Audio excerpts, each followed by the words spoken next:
Moment of silence, Dr. Kalnin.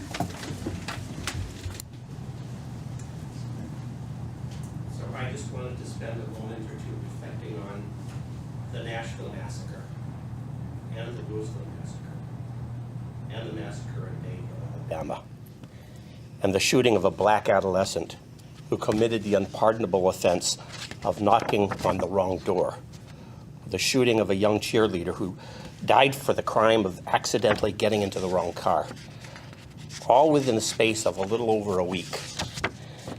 I think we're all asking, what's happening to us? A pathology is seizing this nation, and none of us knows what the cure is. But I do know that it will involve a spiritual reawakening, which, among other things, places the value of a human life above that of a gun.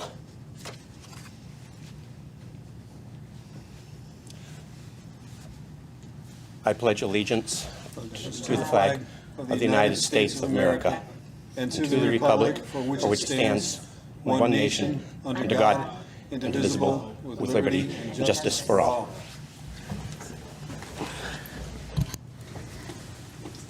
Thank you, Dr. Kalnin. That was very poignant. Fire evacuation announcement. We have the double doors in the back, out the double doors, down to the parking lot. The double doors to my left, your right, down the stairs and out to the parking lot. Roll call, please. Dr. Kalnin. Here. Mrs. Cushman. Here. Mr. Hamre. Here. Mr. LeBlanc. Mrs. Pickett. Here. Mr. Ryder. Here. Mr. Ungary. Here. Mrs. Acree. Here. Madam Chair. Here. Item 6, board guests. We do not have any guests this evening, so item 7, superintendent's report. Thank you, Madam Chair, and I'm going to turn it over to Morgan, so she's going to inform you about her new parking space.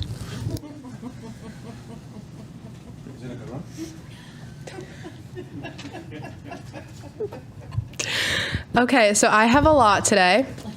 In school related this week, we are celebrating with our Autism Spirit Week. So anyone that has social media or email can look and see what we are doing this week.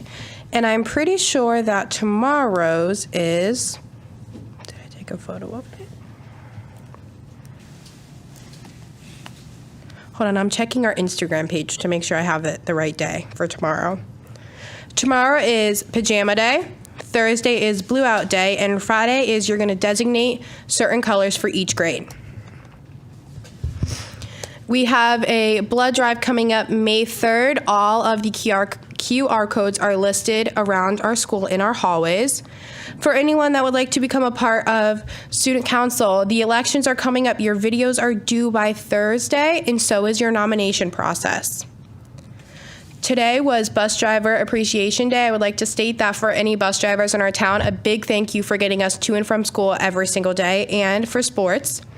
A huge shout out tomorrow to all of our secretaries across our town. You do an amazing job making sure that everyone knows exactly where we're supposed to be.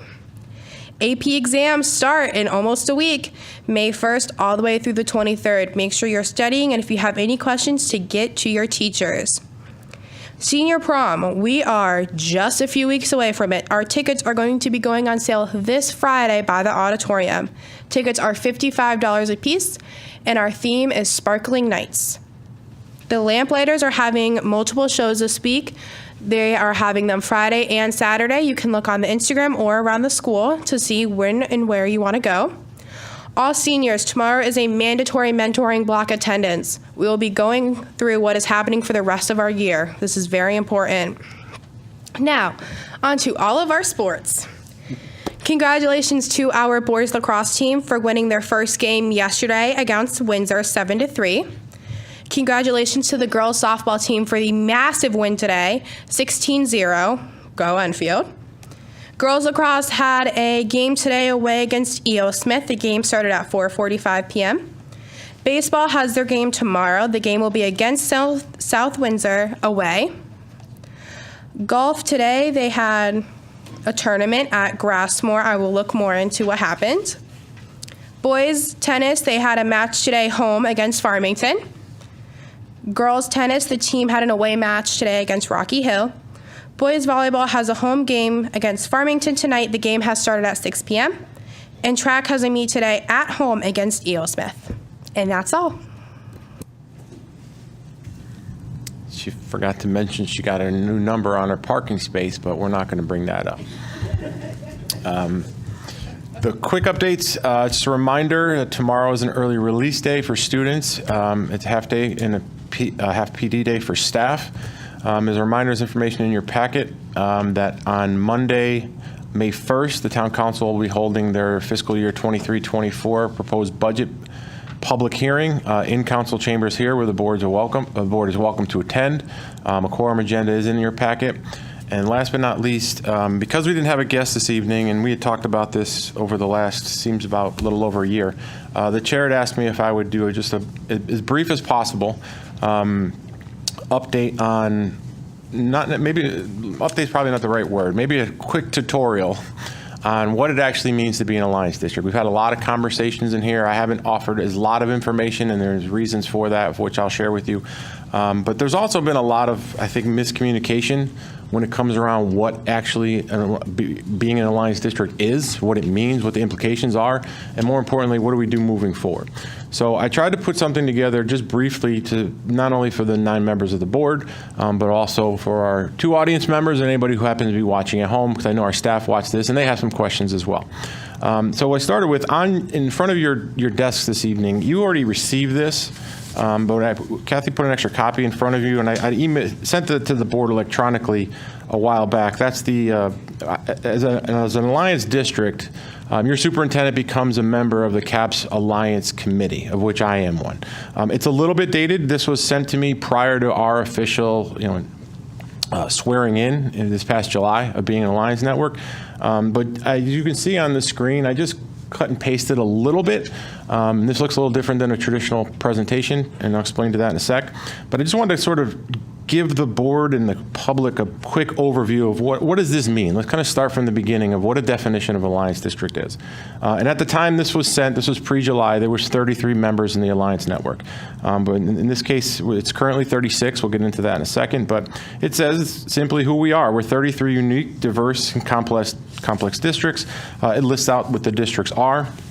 And the second bullet point says we're predominantly situated in the Connecticut communities in need of support as reflected by nearly all economic indicators, including per capita income, adjusted equalized net grand list per capita, equalized mill rate, per capita aid to children receiving temporary family assistance program benefits, and unemployment rate. We are serving 42% of Connecticut's children, 220,000, including more than 63% of Connecticut's 252,000 students of color, 65% of Connecticut's 224,000 low-income students, and 76% of Connecticut's 40,000 English language learners. What we have done over the course of the Alliance Grant, improvements of Alliance districts have outpaced the improvement of non-Alliance districts in literacy, numeracy, chronic absence, and graduation rates. And these accomplishments of impressive achievement gains was achieved with significantly less resources and financial support. Alliance districts educate students with approximately $900, and I'm going to ask you to remember that number. Underline it on your sheets. $900 less per pupil than non-Alliance districts. And despite the investment of Alliance dollars, the state of Connecticut spends nearly $200 million less on students who attend Alliance districts than other non-Alliance districts. The rest is on your sheets. We can make that, it's a public document. We can put that out there if it's requested. But just a quick sort of brief history on how this whole thing came together. Back in 2012 and 2013, the state of Connecticut essentially ranked through an accountability index. And when you talk about accountability index, there are 12 factors that make up an accountability index. People often think that accountability index is simply scores and performance. It's not. There are 12 different pillars, and economics is a vast majority of them. Back in 2012, when the state put together the accountability index for every district in the state, they then ranked, and some may look at whether it's top or bottom, depending upon how you look at it, but for the sake of this discussion, I'm going to say the top. The top 30 districts in need, based on the accountability index, were designated as the state's Alliance Network. And when you're in that Alliance Network, there are certain resources that those Alliance districts receive for that reason, and we'll get into that in specific. when the network was created, it was done so with a 5-year commitment. So there's a 5-year revaluation process for those 30 districts. In 2017, 2018, the revaluation was up.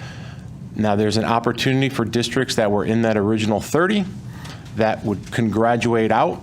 But in 2017 and 2018, the network went from 30 districts to 33. Again, the revaluation process is 5 years. That happened in 2022. And again, the same opportunity for districts to graduate out was made available. But in 2022, the network went from originally 30 to 33 and now sits at 36. One of the misconceptions that we've heard a lot about, whether it's in this room, whether it's in communications sent to board members or people that are sitting in these chairs on other nights, was that this was sudden. This was something that just happened overnight. The reality is, when the original accountability index was created in 2012, had the state not just taken the top 30 and opted to take the top 35, we would have been an alliance district 11 years ago. And what that would have meant was not only would we have been named an alliance district 11 years ago, you would have received probably $20 million in additional aid during that 11-year period. The reality is we just didn't make the cut as it was determined at the time. The first cut was 30, got extended to 33, made it to 36. That's when we got in. I'm not making this up. I know there are some who are probably typing away right now saying, I don't believe them. That's fine. As I was putting this together, I was planning on putting a presentation together, not as nice as John Daig, but something that sort of articulated what the point I was trying to get across. And as I was going through the data actually, I believe, explained this history and how we got to this point and what we need to do moving forward better than I can articulate in a slide with a nice looking picture on it. So all I did, and Mrs. Pickett, you're probably familiar with this because of your professional capacity, was this is all public data. So all I did was I went to EdSite, and you guys are familiar a bit with EdSite. That's the presentation I gave months ago with our students of high needs, and it had the cool little bubbles and showed all the data that we had per school. There's a function on EdSite that allows you to take that data and export it right into Excel. So that's exactly what I did. So you're not getting anything pretty. You're getting numbers exported directly from Excel onto the screen, and the only thing I added was a couple of colors. So when you look at the accountability index, something that you're all familiar with is who are we? Sort of how it starts on that form in front of you is identifying who the districts are, but we have to identify who are our kids, what makes up our kids. And one of the most biggest contributing factor is the percentage of our students that have what's classified as high needs. We've talked about this before. We'll get into a little bit more detail in a sec. But I wanted to articulate for the board, one of the things in EdSite, and there's a little disclaimer. If you're familiar with EdSite, there are some things that aren't necessarily consistent when it comes back to how many years you can go back per what you're looking for. So in this case, just looking at the percentage of students of high needs for Enfield, I was able to go back to 2006 and 2007. That's the most historical data I can get. So I threw it on there for you. So if you look back in 2006, 07, you could see that's our population. These are the amount of kids that were classified as high needs. And I'll give you a reminder as we get, there's 3 components that make up kids with high needs: free and reduced lunch, special education, and English language learners. But in 2006, 2007, we had 32% of our students that were classified as having high needs. Where I added colors was in 2012 and 13, because as I mentioned earlier, that was the creation of the Alliance Network. So where did we stand when it came to our students with high needs when the Alliance Network was created? Well, as you can see, we were at 43%. So we weren't quite 50, but we were getting there. I added another couple of colors along the line. You see this orange looking color here. That coincides with the second time that the revaluation came through, that 5-year look back. Coincidentally, that was also the first year I took this job, so I knew what I was getting into. But you could see we were hovering around that 50% line during the second time. And again, we still didn't make the Alliance Network because they didn't expand. But I also wanted to make sure that I highlighted 2018 and 2019. And that's the one in yellow because that was the first year that we crossed that threshold of being over 50%. of being 53% of our kids qualified, not by my definition, not by your definition, not by Andy's or Kathy's or anybody's in this room. This is defined by the State Department of Education. This is not our data. I took this from EdSite, downloaded it to Excel, and it's sitting up on your screen. Just want to make sure I'm clear if I haven't said that earlier. And then obviously looking at the current year data, this is one data set in EdSite that they do have current school year numbers in. So that's the line that's in green, so you can see that's current year. As you can see, we're at 55% of students in high needs.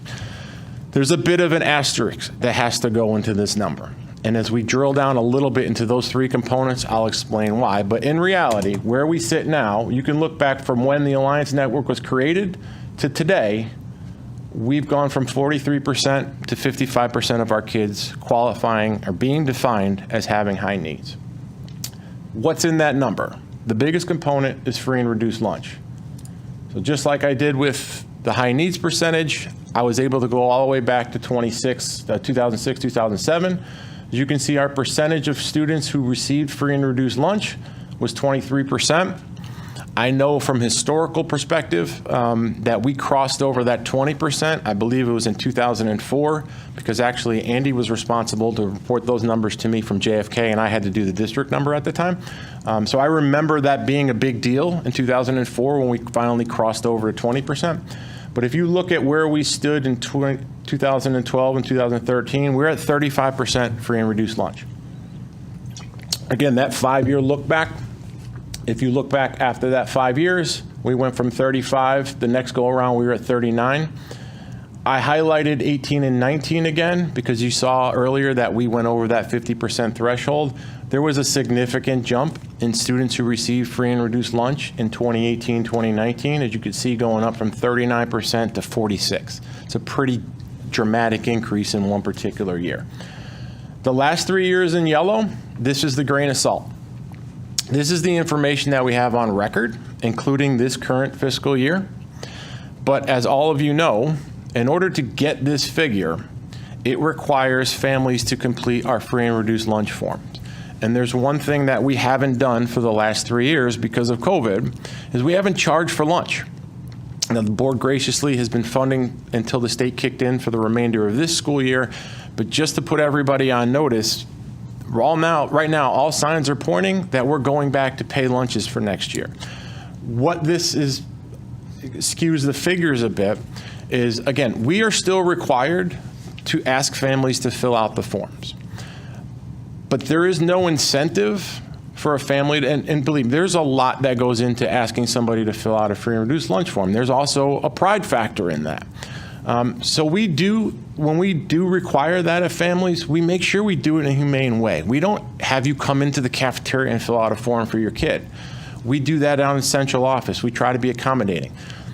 We are still required to ask people, and we still do get some forms in, as you can see, but the incentive for a family to fill those forms out isn't necessarily there if they don't choose to do it over the last few years, because in reality, when you're required to fill out the form and there's no money in your student's account and you don't have the funding in the balance to pay for your kid's lunch, we still feed kids. We're never going to let a kid go hungry, but they may not get everything that they were looking for. The last 3 years, there was no accountability for that because we paid, the lunches were free. So these figures, unfortunately, are artificially low. And we know that because we have people on the ground every day in our cafeterias and in our family, talking to our families that know there's significant financial hardship over the last 3 years. That right now, our best guesstimate is this is about 10% low. So unfortunately, if you ask me to do this again next year, I don't want anybody's jaw on the ground when that number is hovering at 56, 57% free and reduced lunch. But that's the reality that we're facing. So although that's on record with the state right now, we know because of the current nutrition services situation that we're not getting as many free and reduced lunch forms as we know that are out there. But again, if you want to look back over that 11-year period, we're up minimally 11%. In reality, we're probably close to 18, 19% just from 2012, 2013. Special education, It's another factor in determining your students with high needs. Again, able to go back to 06, 07. You can see in 2006, 2007, we were running a district at about 12%. When the Alliance Network was created, we were only at 14%. It looks like a smaller number because we're looking at 50 on other ones and 55 on other ones, but you have to remember, these are the percentage of students in your district that have a disability. So in 2012, 2013, it was 14%. When you go into that 5-year look back, that 5-year revaluation process, we increased up to 16%. And we do have current numbers for this current school year where we're closer up to 19%.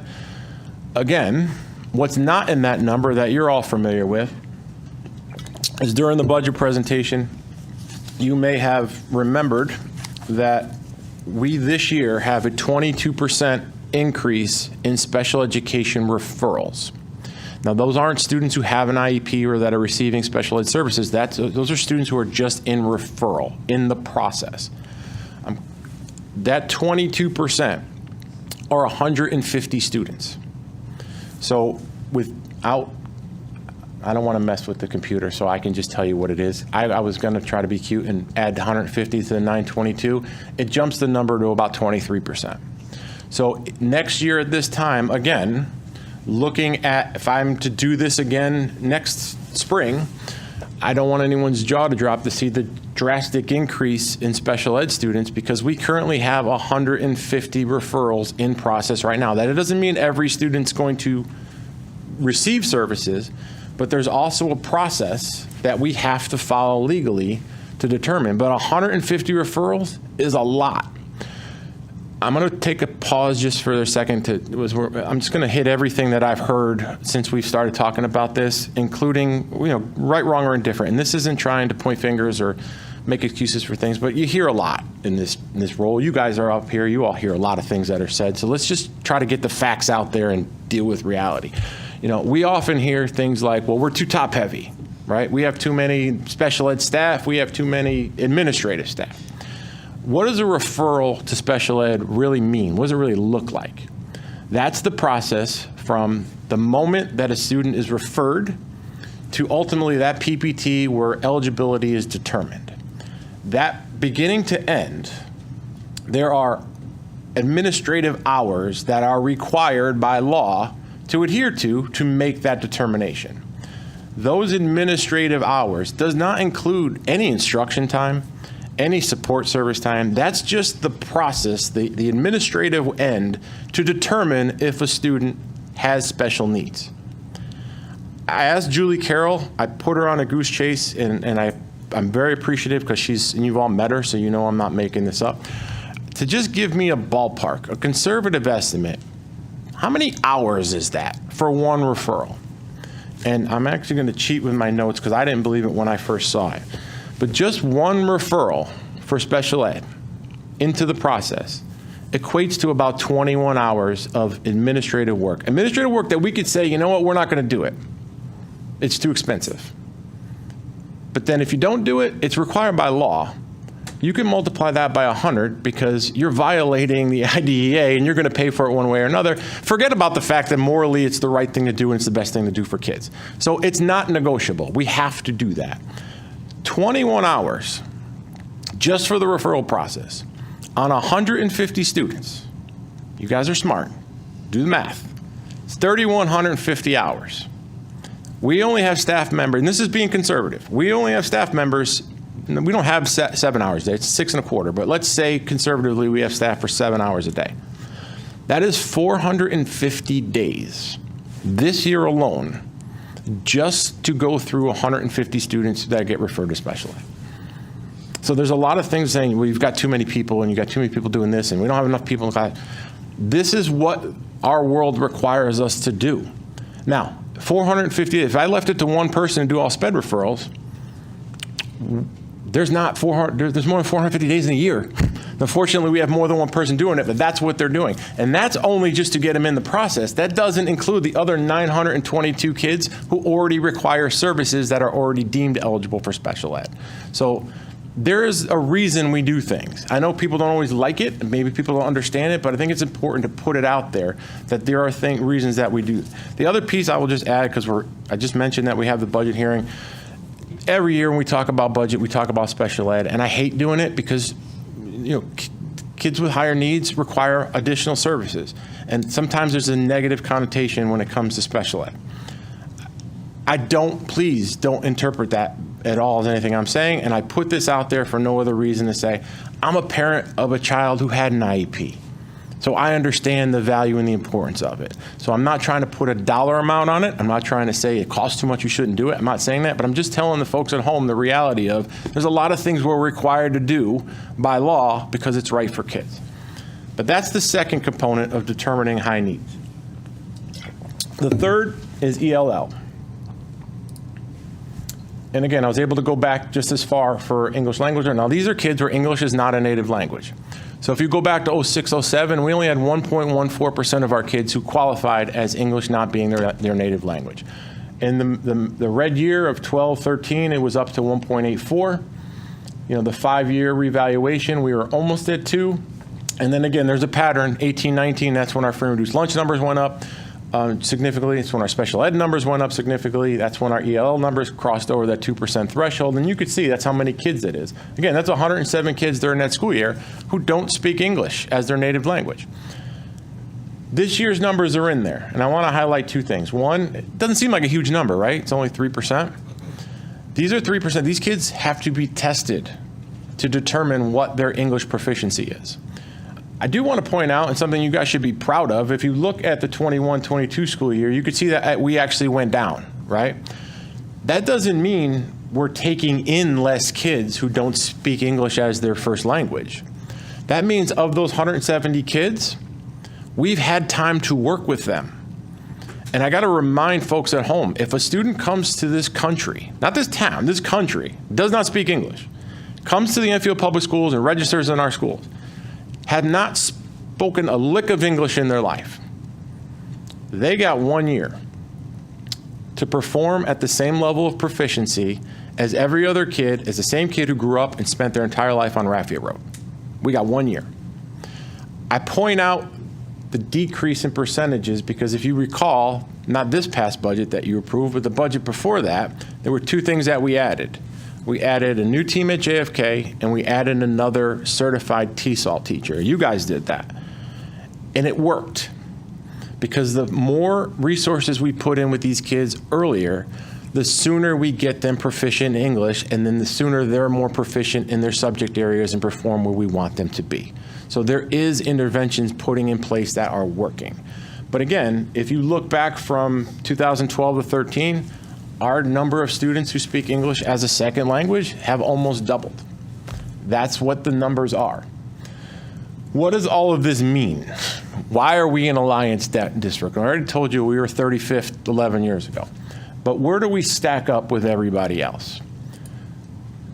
So I'm taking just the current year's data for percentages back to the total of percentage of students of high need. Where do we rank with everybody else that's in our network now? These are our peers. State of Connecticut is telling you don't compare yourself to your neighbor. You compare yourself to these peers based on the criteria and the accountability index that you match up with. So they're all listed here, and I won't go through every single one, but you'll see Ansonia a bunch of times because it's alphabetical. But you can see this current year, Ansonia's percentage of high needs students is 71%. Obviously, I highlighted Enfield, we're at 55%. You can see there are some districts already just on this one page that are lower than us. Oh, it's backwards. I'm used to a Mac. They're all listed on here. I can give it to you if you'd like. But just to put in perspective, in this current school year, the average percentage of high needs in the Alliance network is 68%. The highest is 91. The lowest is 52. We're at 55.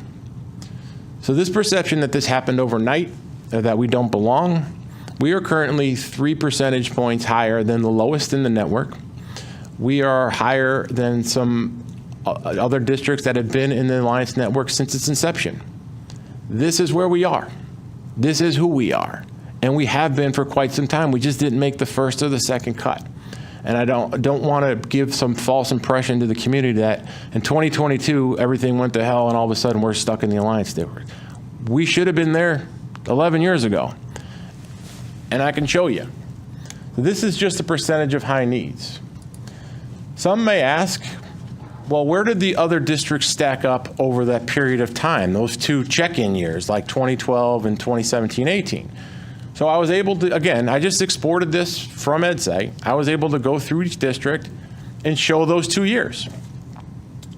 And it's pretty lengthy because there's 36 of them in here, but I'll just jump to the meat of it. In 2012, 2013, where did we stack up at that point in time? Well, the average percentage of students for high needs in an Alliance district was 56%. The highest was 87. The lowest was 40. In 2012 and 2013, we weren't the lowest percentage of students high needs in that district of 36, but we weren't in. We were at 43. We were 3 percentage points higher. We had 3% of our kids had higher needs than somebody else that was actually in the network, and we weren't. I don't know the answer why. I don't have the exact formula as to why they chose the first 30, the next 3, and then ultimately the last 6, or the last 3. But for some to say this just happened overnight, in reality, you should have been there 11 years ago, and your needs were higher than districts that were actually in. Kicking down to the 5-year look back, the average high needs in 17-18 was 61, and you could see, guys, it's going up. The highest was 86, the lowest was 45. We were at 47 during that school year. So again, it's not like something just drastically happened overnight. We qualified at every phase of this process. For whatever reason, we just weren't let in. I also was able to do that because one of the biggest indicators, and I thought it was a good data to show, and I got a little crazy getting in the weeds with some of this stuff, was what did free and reduced lunch look like in that same format? So again, I don't want to pick on Ansonia, they just happen to be first. The other thing I will say, if you look at this, I don't know what happened in 2012 in Bridgeport. There's no information in there, so I just pull it out and I made sure I divided correctly. But using that same formula, except when it comes to free and reduced, where did we stand with our peers during this time frame? Well, the average free and reduced lunch percentage in 2012 and 13 was 55%, and these are Alliance districts only. These are the 36. The highest was 86, the lowest was 34. We were at 35. So we were right in line. We were higher than, we would not have been the lowest free and reduced lunch district in the Alliance network if we were in at that time. Fast forward 5 years, the average was 56, the highest was 83, lowest is 37, and there we are at 39. So we line up. We are actually higher than some of the districts that were actually in the Alliance network. The difference was we weren't named, and we didn't get any resources for that. What does this all mean? I think that's the part that people are asking. There are 3 ways you got to look at this. At least I do. And I do because I've had in-depth conversations with the state of Connecticut about this designation. And this is a visual, so you got to look at me. Sorry. We've already, is it unreasonable? And it's not a quiz, but you just nod your head. You're all reasonable people, right? So is it unreasonable to think that students that have higher needs would require more resources? Is that fair? That general consensus, that's fair. Okay. So if your needs are here and you know your resources, the needs are somewhere around here, you would expect that third bucket of your performance to be somewhere in that area, right? That's fair? Okay. Remember the number I told you we started with? 900. This is what we spend. Now, disclaimer, EdSite only puts per pupil expenditure. It's only up to date for 20 to 21. So all this information that I've showed you that's current year, that's not available at the time. This is what each Alliance district spends per pupil in the year 2020, 2021. Just cut to the chase. The average Alliance district per pupil expenditure is $18,682. The average per pupil expenditure for the state of Connecticut is $19,134. And the Enfield Public Schools per pupil expenditure during that time frame was $16,601. So when you compare yourselves on a per pupil expenditure basis to the Alliance Network, you're spending $2,000 less per kid. If you want to compare yourself to the state, you're spending $2,500 less per kid. So going back to the visual, your needs are here, your resources or your funding is here, and your performance is going to line up to that. Now, I can already hear people typing away saying, well, it's your scores stink and that's where you're at. No, it's reality. The state is telling you your kids have this amount of needs, your support needs to line up with that, and in turn, your performance will measure that. But when you're missing the centerpiece and you're not giving the resources to meet the needs of the kids, it's not unreasonable to say their kids aren't going to perform to the level that they should or that we would want or hope them to be. The reality is we're spending, and this isn't pointing fingers, it's, some call it, fiscal responsibility. The reality is our per pupil expenditure doesn't line up with our peers or our needs. And in turn, our performance isn't where we would like it to be. No one's shying away from that, especially the state of Connecticut. When you get named as an alliance network, this is their data. It's not mine. They give this back to us through EdSite. When you get named as an alliance network, it is a recognition that your resources aren't lining up with your needs, and in turn, your performance isn't where they want it. So the creation of what's called an alliance grant is meant as state intervention to give you additional resources to match the needs of your kids to increase performance. Now, there are a lot of ways the state can intervene with local boards of education. They can replace all 9 of you. They can replace me. They can replace him. They can't replace all our staff members. They're not doing that. What they're saying is your needs are here, your performance is here, your funding is here. Does anybody in their right mind believe the state of Connecticut is going to give you guys money because they like you? If they do, there's a bridge in Brooklyn I can sell you. It's the recognition of state intervention that you need to get your resources up, and if you don't have the funds locally, we're going to designate them for you. So how this works on an alliance grant is we're all familiar with the educational cost sharing, the ECS calculation. The town gets $28 million from the state of Connecticut for ECS, right? We're all familiar with that. The state's not giving money on top of that. What the state is doing, the way the format works now, is we approach the town council for a budget, the town council adopts a budget, and the town gets reimbursed that $28 million to offset what they're giving the Enfield Board of Education for their spending plan. That $28 million doesn't change when you're an alliance district. What the state does is they take a calculation back from, and this is where it gets confused, I'm messing it up. The origin, 2012, what your ECS funding was then, and then in theory, what your ECS funding was in 2022, that delta, that difference becomes your alliance grant. That alliance grant, instead of getting sent as part of the $28 million to the town, whatever that dollar amount, in our case, it was $1.4 million. We didn't get it, don't get excited yet. But that $1.4 million wasn't an additional funding. What the state is saying to the community of Enfield is, instead of sending a check for $28 million to the town to offset education, they're going to send a check for $26.8 or $26, what did I say, 1.4? $26.4 to the town. 1.4 is going directly to me, and me meaning you guys.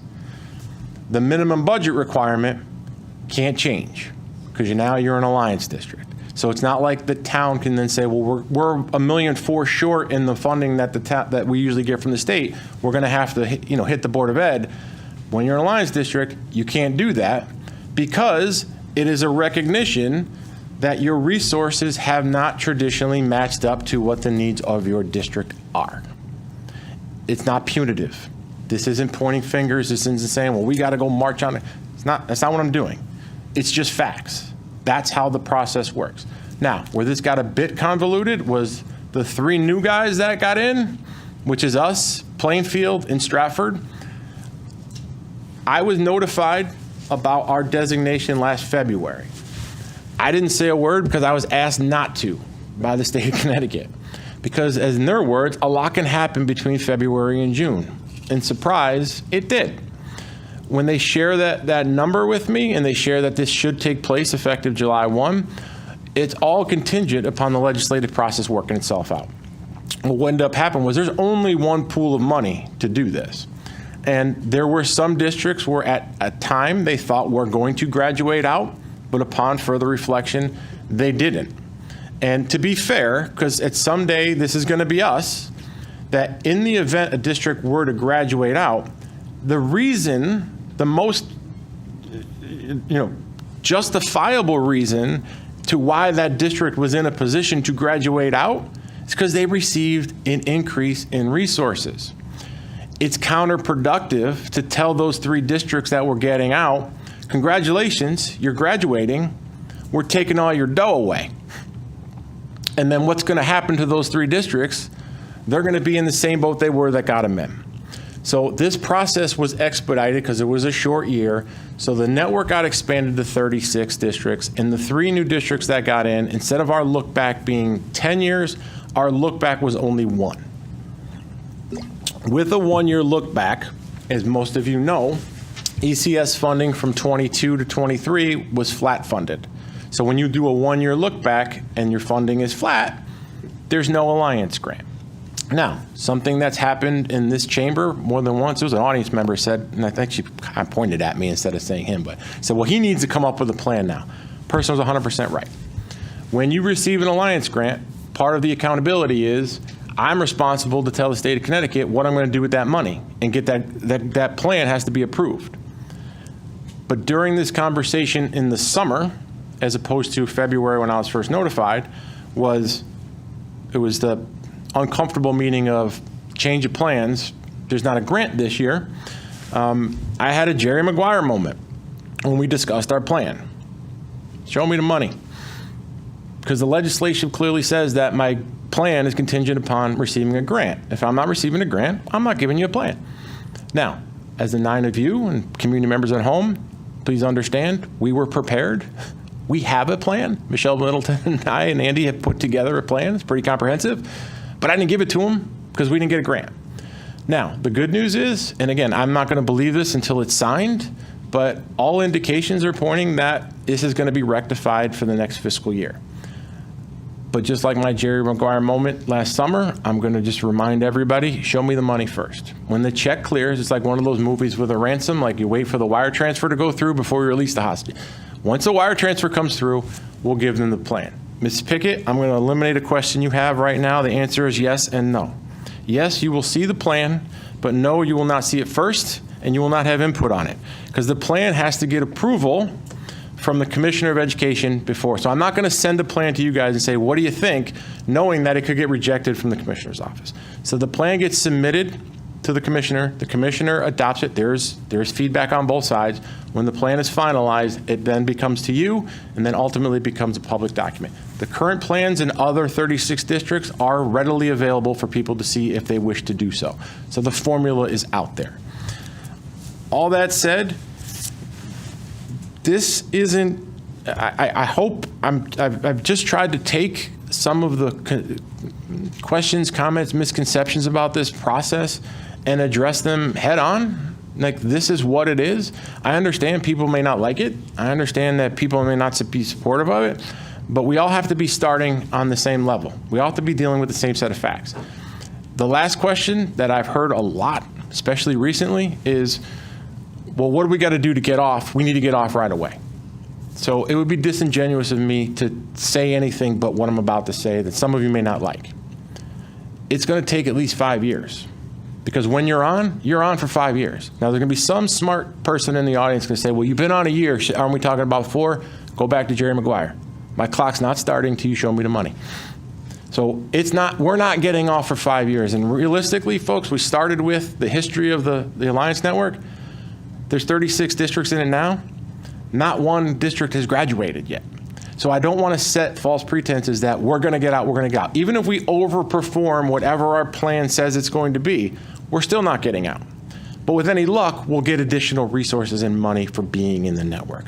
So that said, I think that's everything I wanted to cover. I apologize for just throwing spreadsheets at you, but I just thought the numbers spoke a lot better than anything I could have put together in a nice prepackaged format. Madam Chair, that concludes the superintendent's report, but I think it's appropriate, since this is a lot to take in. If you do have questions, I'd be more than happy to try to answer them for you. At this point in the meeting, or? I believe it's within Robert's rules to do that now, correct? With your permission. Okay, does anybody want to ask their questions now, or are you comfortable to wait? I don't think we have any audiences, so we're going to go right into board member comments, so that works. Want me to leave this up just in case? Sure. Okay, audiences, Kathy, we don't have any? Okay. So number 9, board member comments. Ms. Acree?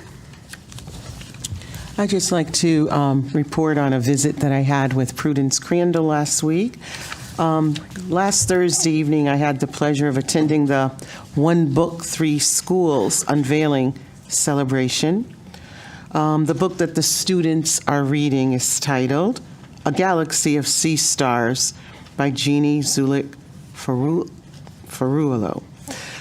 Students started reading this book in school with their teachers on April 21st, and they're going to continue reading up until May 24th.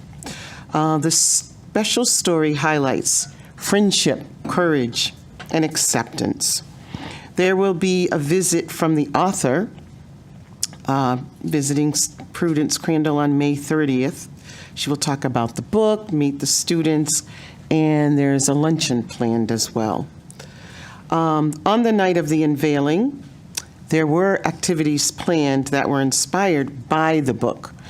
For example, since it's a book about the sea and so forth, they were reading map coordinates, taking day trips to Block Island. You know, the students, they were doing this in a gym class. They were seeing the sights on Block Island, such as beaches and lighthouses. They were learning about night constellations in the sky through an art project. So all the activities were centered and connected to either art or math, STEAM. There was even some music, because the evening opened up with the chorus singing a song about a sailor going out to sea. And then there was a delicious station. At the end, you could make your own ice cream sundae. I'd also like to report important dates for Prudence Crandall this week. They're doing grades 3 and 5. Students are taking the language arts assessment for the Smarter Balance assessment, which is the statewide testing. Progress reports will be issued on April 28th, and on May 3rd, the 5th grade students of Crandall will visit JFK. Thank you. Dr. Kalnin?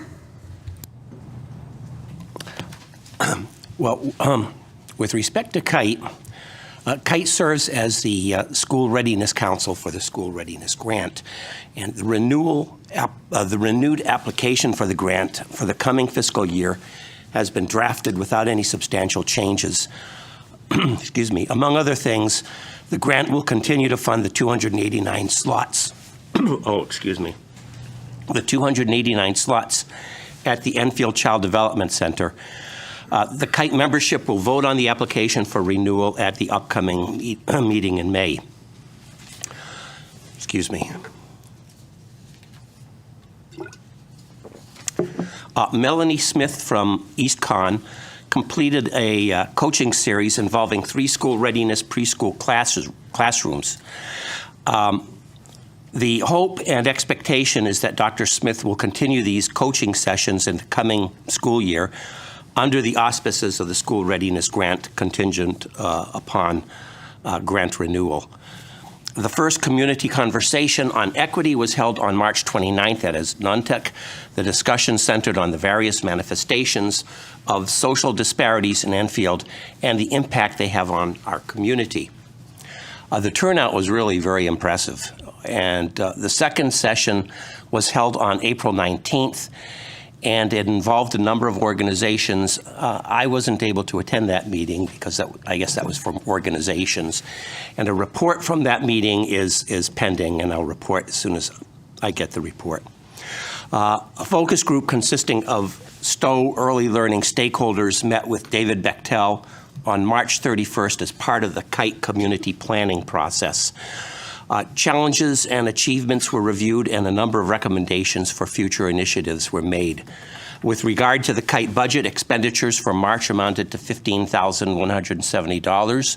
In the arena of early childhood health and development, Carol La Liberté, am I pronouncing that name right? That is, okay, is the new chairman of the KITE, chairperson of the KITE Mental Health Committee, and the next meeting, which will be the second meeting, will be held on May 10th. Regarding the Sparkler Initiative, the purpose of which is to increase developmental and social-emotional screening through the use of an app rather than paper forms, Enfield has achieved a milestone of its own. There are 9 communities that receive the OEC grant to promote the adoption of the Sparkler app, and Enfield was number 1 among the 9 communities in terms of number of screens completed, thanks to the great team at FRC and the Enfield Child Development Center, as well as the Food Shelf, which is participating in this initiative. I know I'm beginning to sound like a broken record, but just as John Ungeyer can't stop singing the praises of Buzz Robotics, I can't stop raving about Sparkler. So every pediatrician knows how critical it is to identify developmental and social emotional challenges as soon as possible, largely through screening. The problem is that paper-based screening is very difficult to do within the constraints of a busy practice. And this challenge has had a significant adverse effect on the number of screens that can be actually done. So Sparkler provides an excellent opportunity of circumventing this problem, and the program offers a rare opportunity for Enfield pediatric practices to collaborate with valuable community resources like ECDC and the Family Resource Center. I should remind our audience that collaboration is one of the central tenets of the medical home, which is the model of pediatric primary care endorsed by the American Academy of Pediatrics. So KITE has given area pediatric practices a leg up in becoming more collaborative. Regarding the Family Education Organization, plans are being made for a Teacher and Staff Appreciation Week for the second week in May. The FEO will also be hosting another Connecticut Science Center night at Stowe. And if you recall, the first one was extremely successful, very well attended. The KITE EPS engagement partnership is working with the Gesell Institute on means by which play can become an integral part of the curriculum. Coaching with this objective in mind has been undertaken at Hazardville Memorial, Barnard, and Enfield Street School. With respect to 3 to 3, a transition to kindergarten night was held at JFK Middle School on April 20th for families of children entering kindergarten in the fall. Information was made available for those speaking only Spanish or Arabic. Book Buddies is an Enfield Fire Department initiative, and yes, the fire department is a participant in KITE.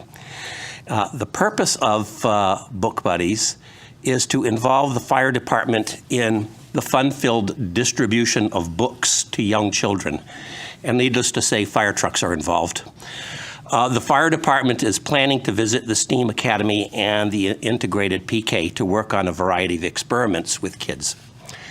There are exciting new developments regarding the Rocking Chair Readers program, whereby elderly members of our community spend some time reading books to young children. First, the program leadership is investigating the possibility of extending activities to K-2 schools. And secondly, Maria Pisner announced that senior citizens 62 years of age and older who perform at least 50 hours of community services, including the Rocking Chair Readers program, will be eligible for a property tax credit. A discussion of this tax credit will be held at the Senior Center on May 13th. 2Gen will be working with Westfield Bank on a survey of Enfield businesses to learn more about families working and living in the town. And this is with an eye on determining what we can do in terms of providing families in Enfield with child care facilities and capabilities. 2 announcements. We now have a new early childhood social worker, Angelica Fajardo, and she will be based at Stowe. And also, there are immediate appointment spaces available at Child First for children 6 years of age and younger who are currently facing serious behavioral health challenges. So for parents who may be listening to this session, please call Child First at 860-236-4511 if you have a youngster 6 years of age and younger whose behavior you may be concerned about. Thank you. Thank you. Ms. Cushman? I just wanted to thank you, Superintendent Dresek, for the presentation, the details, the statistics. And I know probably on behalf of all of us, we'll look forward to seeing that plan once it's approved by the commissioner. It should be great to see. Thank you for taking the time to do that. And the other thing I just wanted to mention was that I'm really looking forward to the United Sound performance tomorrow at the high school in the auditorium at 12:45. Should be fun to see. Thank you. Mr. Hamry? Thank you very much. I want to start off with the updates from JFK, as I tend to do most times. Excuse me, wrong button. Congratulations. Many thanks going to Leslie Lawler for keeping me up on the JFK activities. JFK PTO mattress fundraiser is coming up this Sunday in the JFK gym from 10 to 5. Help spread the word. The referrals will be directly impacting the cost of field trips for the students this year, and the EPS staff, Enfield Police Department and Enfield Fire Departments will receive an additional 10% off. Again, that's happening this Sunday at JFK between 10 and 5. JFK student versus faculty basketball game is coming up Friday, May 19th, and students can register again this Thursday during the all lunch waves. $10 to register, and it's to cover the cost of the shirts. Shirt design contest is also underway this week. Student designs must be done on Sketchbook and submitted using the link on the JFK website. So again, thank you to Leslie for that. Going to go all sorts of all over the map here on this, so I apologize in advance. Appreciation to the school bus drivers. It was nice to be out there this morning to wave appreciation to them from the safety of the tent that Mr. Ryder provided while we were out there in the brisk morning air. And to those bus drivers that service our schools in town from outside of town. I know that most of them come through the JFK, and those that don't, we appreciate you as well. This is a little bit off topic from anything Board of Ed related, but it does affect some of the families in town.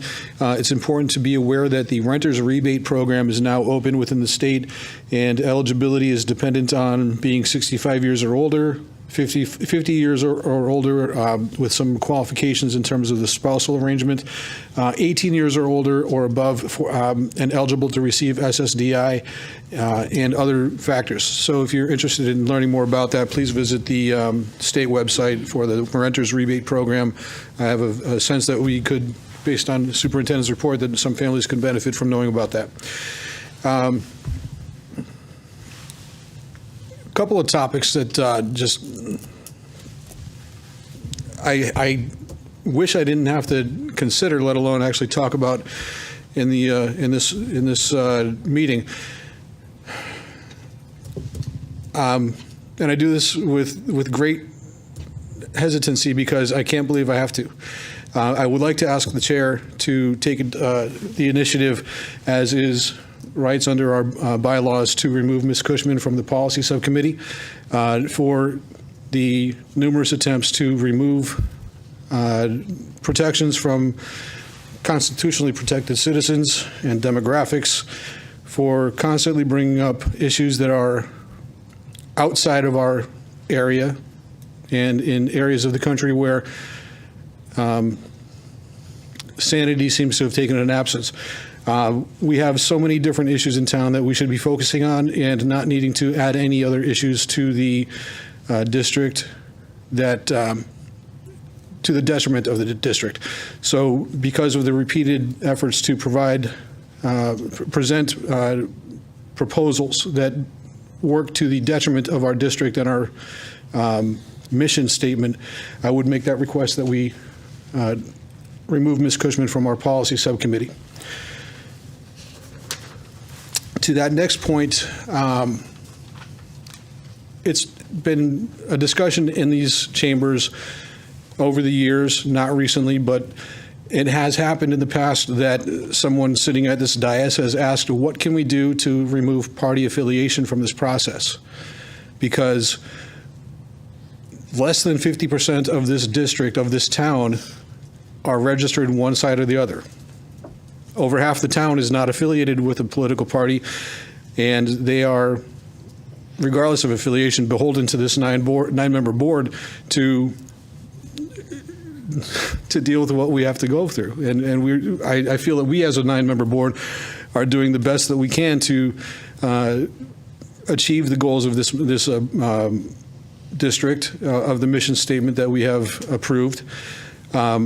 But it would be so nice to have those voices that are not politically affiliated, but equally concerned, if not more so, with the direction of this district and the students and the families, to have them represented and not beholden to a party that, a process that has long been tied to a political affiliation and those committees that are stacked one way or the other with their respective delegates. So if there were a way to remove a party affiliation to get on this board, I would really, really like that. And the way to do that would be to have the charter, the town charter opened up and have the charter revised to make party affiliation a non-issue. It's not unheard of. It's happened in other districts across the state. It's happened in other districts across the country. And in most districts that I'm aware of, and that very few, relatively speaking, but most districts that I'm aware of, they do it very well. They have a very successful district and governing body of their school districts, and it would be nice to not have that political influence. And I say without hesitation that prior to 2000 whatever, I was unaffiliated because I didn't want to have that connection. I didn't want to be affiliated with a political party, but I saw that there was a need to get involved and change things, and it required that I become a part of a political party, and here I am. So if anybody from the town council is listening, those are the ones that can actually make that effort to open up the charter to remove that district, the political affiliation. That would be great. I want to take a moment to highlight what's on the dais here in front of me. This is from this past weekend's Enfield Arts Festival, sponsored by the Women's Club, and who was further sponsored by the Enfield Culture and Arts Commission. I am particularly proud of these pieces of art that were sold. These 4 sold as a set, this one separately. And I want to throw out a really big throw some props out to Abby, the creator of this set. These are the 4 elements: earth, water, air, fire.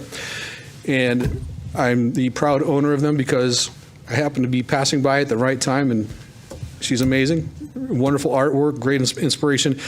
And in my work that I've been doing with the Lamplighters at Enfield High School, she is also currently, as we speak, running the soundboard at their rehearsals. So all the props to Abby for her artistic endeavors here with the pottery that she's created, and all the crazy mad support for her efforts in the undertaking of doing sound for a production. I know it isn't easy. I know it's a madhouse, and you're going to do perfectly. It's going to be amazing.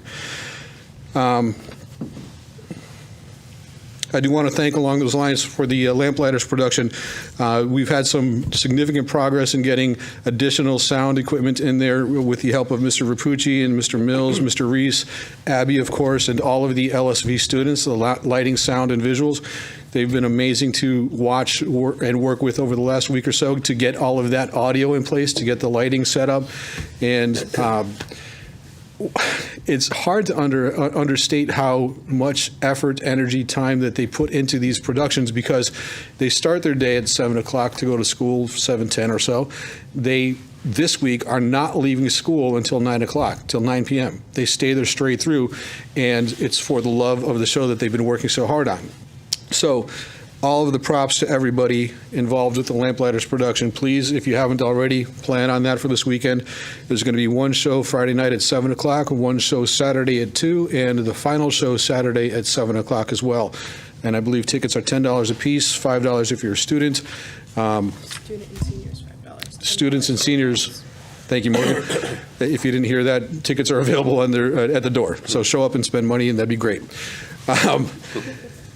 To the superintendent's report, it's amazing. That was a lot of information to take in in a short while. The phrase "drinking from a fire hose" seems to be apropos in terms of the amount of information. I do take note. I did actually make a note of the phrase "humane way" when it comes to discussing the approach used for those free and reduced lunch applications. Can't underestimate how important it is to do that in a humane way, because the pride issue that comes into effect, the humiliation factor that is most certainly a part of that process, cannot be understated in any way. So that humane aspect to that is not overlooked. I do appreciate that. And there's so much more that I could say about that, but I do appreciate the report and the detail that you went into to provide us that. I have a strong feeling I'm forgetting things, but I'm going to take my opportunity to stop talking now and appreciate your attention. Thank you. Mr. Ungary?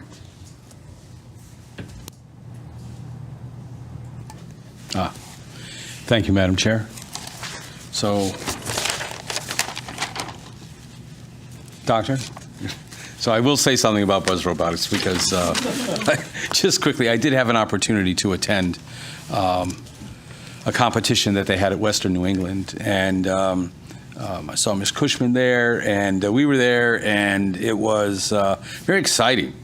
Honestly, it's the first time I'd seen competitive robots do this kind of thing. I had seen it on TV before, but the Enfield presence was significant. They had their yellow shirts on, which stood out in the entire crowd, so you knew where Enfield was, and a big, large yellow flag that they walked in and paraded in when they came in, and it was very impressive. They did very well. It was a regional competition. There were schools from everywhere, and the stands on both sides were full, and it was very exciting, and so congratulations to our Enfield Buzz Robotics team. Through the chair of the superintendent, I have a question about About the Alliance? Yes. Yeah, we can have a bit of a discussion Okay. during our board member comments now, so that's fine. Okay, so I guess there's a threshold. You had outlined the threshold basically to be inducted into this Alliance designation, Alliance districts, and high needs. Free lunch, students with disabilities, English is not your native language thing. And you talked about additional resources needed to improve performance. So when I hear the word performance, I think I might have an understanding of what performance is. Can you explain what that performance is, please? To improve performance, what is performance? I think simply it would be standardized test scores. That's the biggest barometer that's used. Okay, so when it comes to performance, it's an academic performance. Academic performance, yeah. Okay, and there are other indicators. Like I said, the accountability index is made up of 12 indicators, so it's not just. People think it's just academic scores. It's not. There are social emotional learning components to that. There are. I purposely didn't bring all 12 because that would have been a whole other hour. Attendance, chronic absenteeism is an indicator. So it's not just academics, but when I was referencing performance, I could speak for myself. I was referencing academic performance as determined by standardized testing, as sort of the presentation that Ms. Middleton had given a few weeks back. okay, so I just want to be sure we had an understanding there. So, okay, so academics is a metric in this. Okay. Absolutely. Academics is a metric, absenteeism is a metric. Right. Graduation rates are metrics. Okay, that was my question. Thank you. And then lastly, I want to say this. So, and I know I'm speaking for, Madam Chair, I'm speaking for our caucus here because someone appealed to you about removing Ms. Cushman from the policy committee. And I just want to say that this caucus certainly doesn't support that at all, okay? We believe that Ms. Cushman belongs on that committee. She represents a good portion of this town. I mean, this town elected her to this position. She gave her views on things to the voters of Enfield, and they put her in this position, okay? So, and I know this Ms. Cushman's motivation. Her motivation is purely to guard and to protect our kids from things that could come in that could be harmful to our kids. Okay, so I don't see that as a reason for removal or disqualification for being onto or making proposals to a committee. I mean, committee has to vote on these proposals. Whether they make it or they don't is up to the majority of the committee. And but consideration of these recommendations or policy recommendations is certainly is warranted. It's not unusual that these things are there. So I really object to that. Not everybody sees things the same as everyone else, and not everybody sees everything the same as the residents of Enfield here, okay? And I know that this is a fine representative here, and she is very concerned about what is being brought apart, what potentially could be brought against our kids. She wants to guard and protect our kids. We want to be sure that they're not subjected to a whole variety of things that some people seem that they're very open to allowing kids to indulge in. And the fact is, they're the kids and we're the adults. And that's my say on that, okay, for right now. Thank you. I'll be addressing that during the policy subcommittee portion of the meeting. If that's Thank okay. you. Okay. Is there anything else, Mr. Ungar? No, that's it for right now. Thank you. Ms. Pickett? All right. So I missed last meeting where we were greeted with amazing board appreciation gifts. So I just wanted to say to folks that Mr. Ryder made a amazing delivery to my home, and I took the time to go through each and every item that was part of that delivery. I want to thank my fellow board members for allowing me to keep the large B sign that was here, that is hanging in my basement, in my workspace, and has special meaning to me because there are so many names on that I personally know and love, and that was really special. So thank you to the school staff who supported that. The students, your messages and what you put in there really mean a lot and reminded me for exactly why I signed up to do this. So thank you so much. My family and extended family, Mimi and Papa and Titi and Addie, also got to join the art show this weekend. And I just want to share with our community how lucky we are to have some of the partnerships that exist. So I mentioned my extended family joined, and they were just so impressed that this happens, that they live in a community where this doesn't happen. And to see preschool all the way through high school represented, to see musicians, chefs, artists, all be there, musicians, just inclusive and beautiful and really well done. So thank you to everybody who had a hand in making that happen. Your work is really appreciated. Same thing with our bus drivers. This morning, my daughter, my puppy, and I stood with my colleagues and waved to the buses.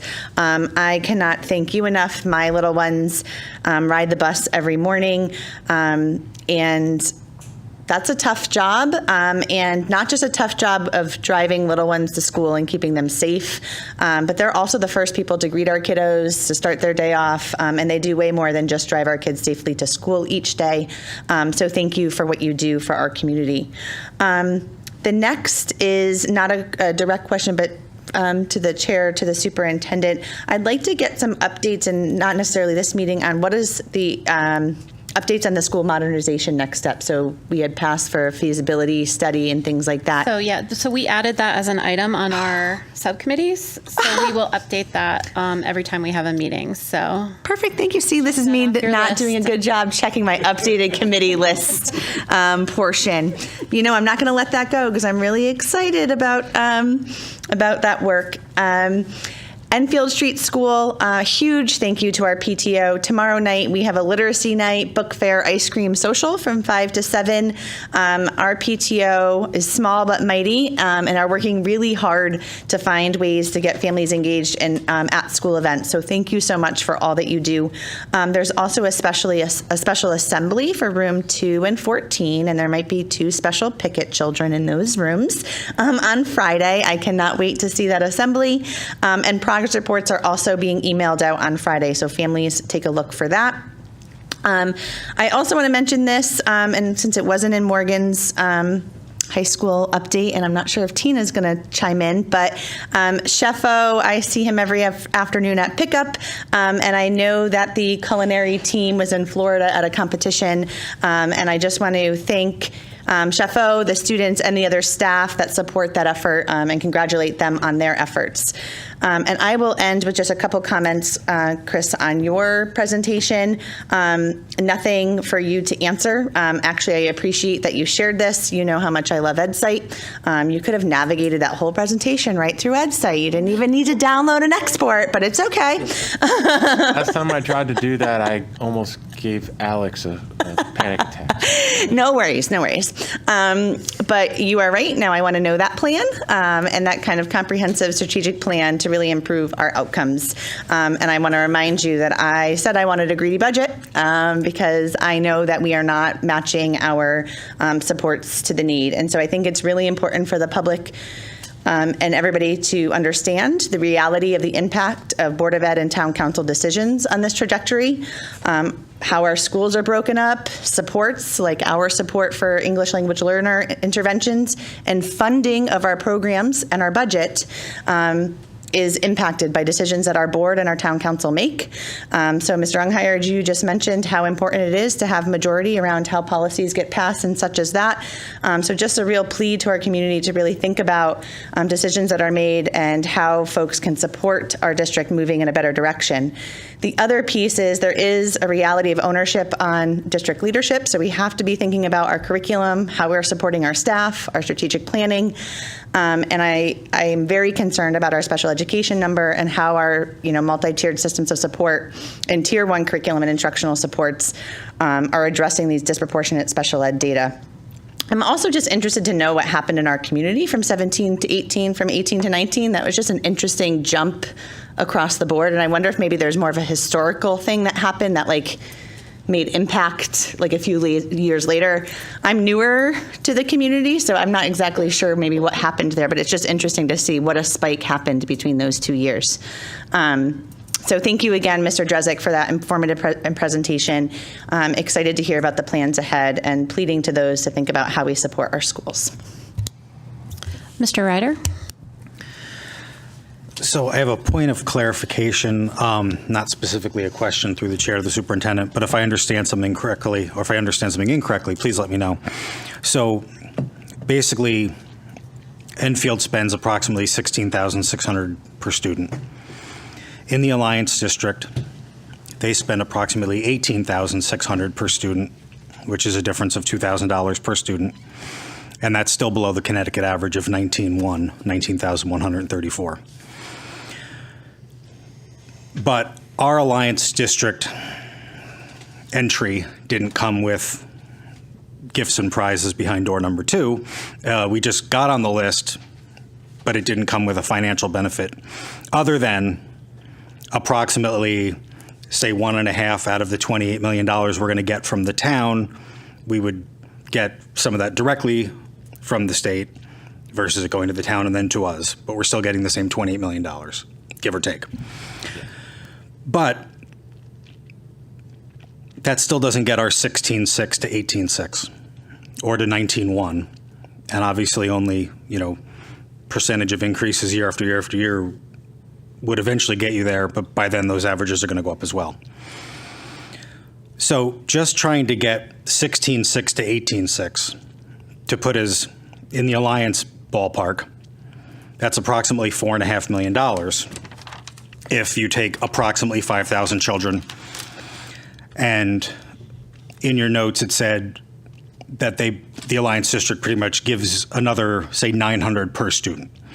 So $5,000 times nine. That's actually on average the Alliance network. So that, remember, this data that's up there is 2021. Yep. The letter was from 21-22, and that letter highlighted that the average Alliance, the delta between the state per pupil and the Alliance district, so that 19.1 and that 18.6 is kind of, it was $900, it grifted to about $900 less last year for Alliance networks. Oh, okay. So yeah, that's, so there's not additional $900 coming. right. So being an Alliance district right now on paper, but not with a check, and you said that may or may not change in the future. We don't know when that will change, but do we know historically what the other districts received? Was it an average of $900 per student over what they were getting prior to that? I'm just trying to figure out, how do we get from 16.6 even to 18? We're never going to go to the town council as a nine-sum and say we need to increase our budget this year $10 million. But that's basically, that's how we get to 18.6. From 16.6 with 5,000 students is we would need an extra $4.5 million just to get to the Alliance average, let alone the state average. So I don't know. Yeah, I think there's a question in there somewhere. So again, part of going back to one of those things that we hear a lot about as far, there is a mouse. Oh my God. Yeah. Oh my Lord. Yeah, there's one. Oh, look at the little guy. Yes, Yeah. underneath that TV. Sorry. He's here for the $4.5 million that I'm talking Grab the about. mouse. So I apologize, whoever doubted you, sir. There is an actual mouse. Oh, there he is.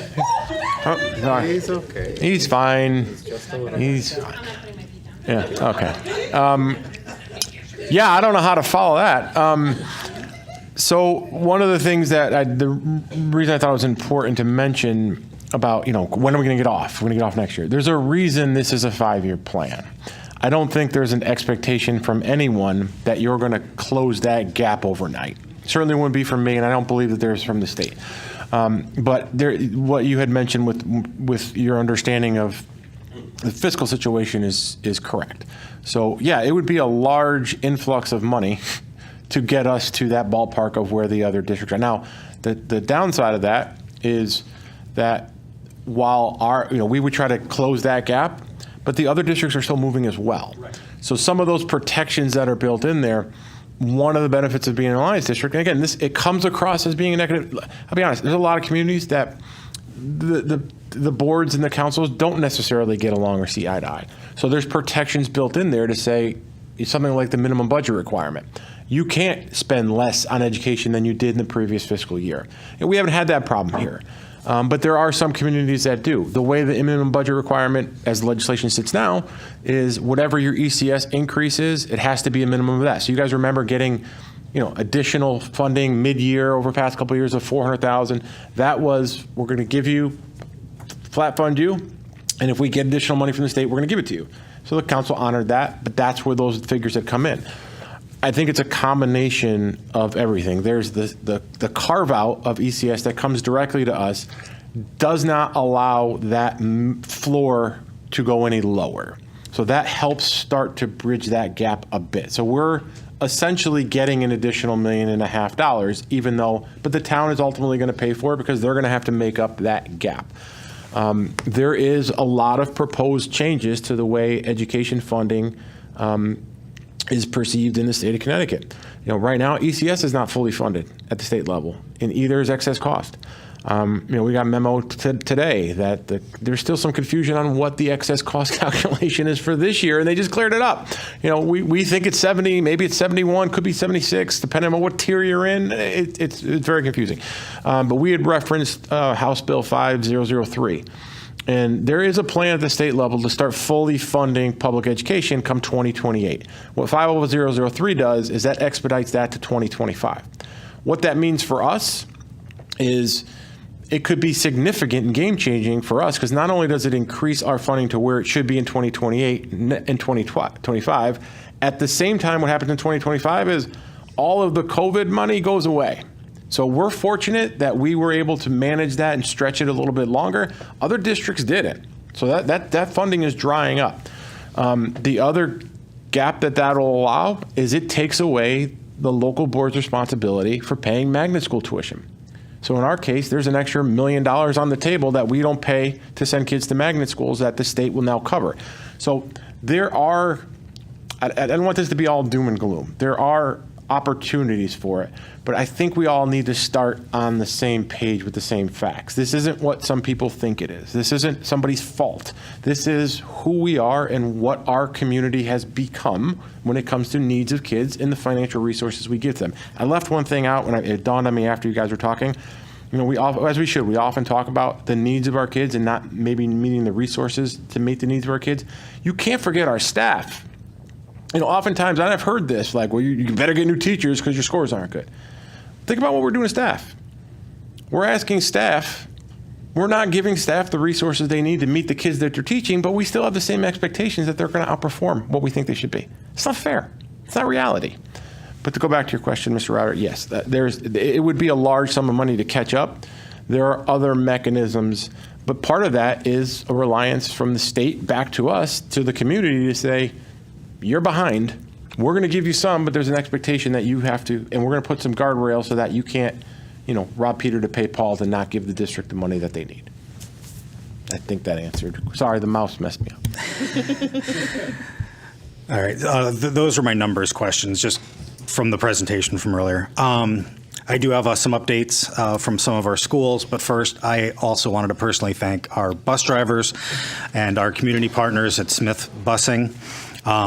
It's been our privilege for a couple of years now to meet over at JFK, where almost all the buses at some point stop off and wave to the buses, and it's so great to do and to see, and it kind of kicks off a great Tuesday for us on the fourth Tuesday of every April when we get to do that.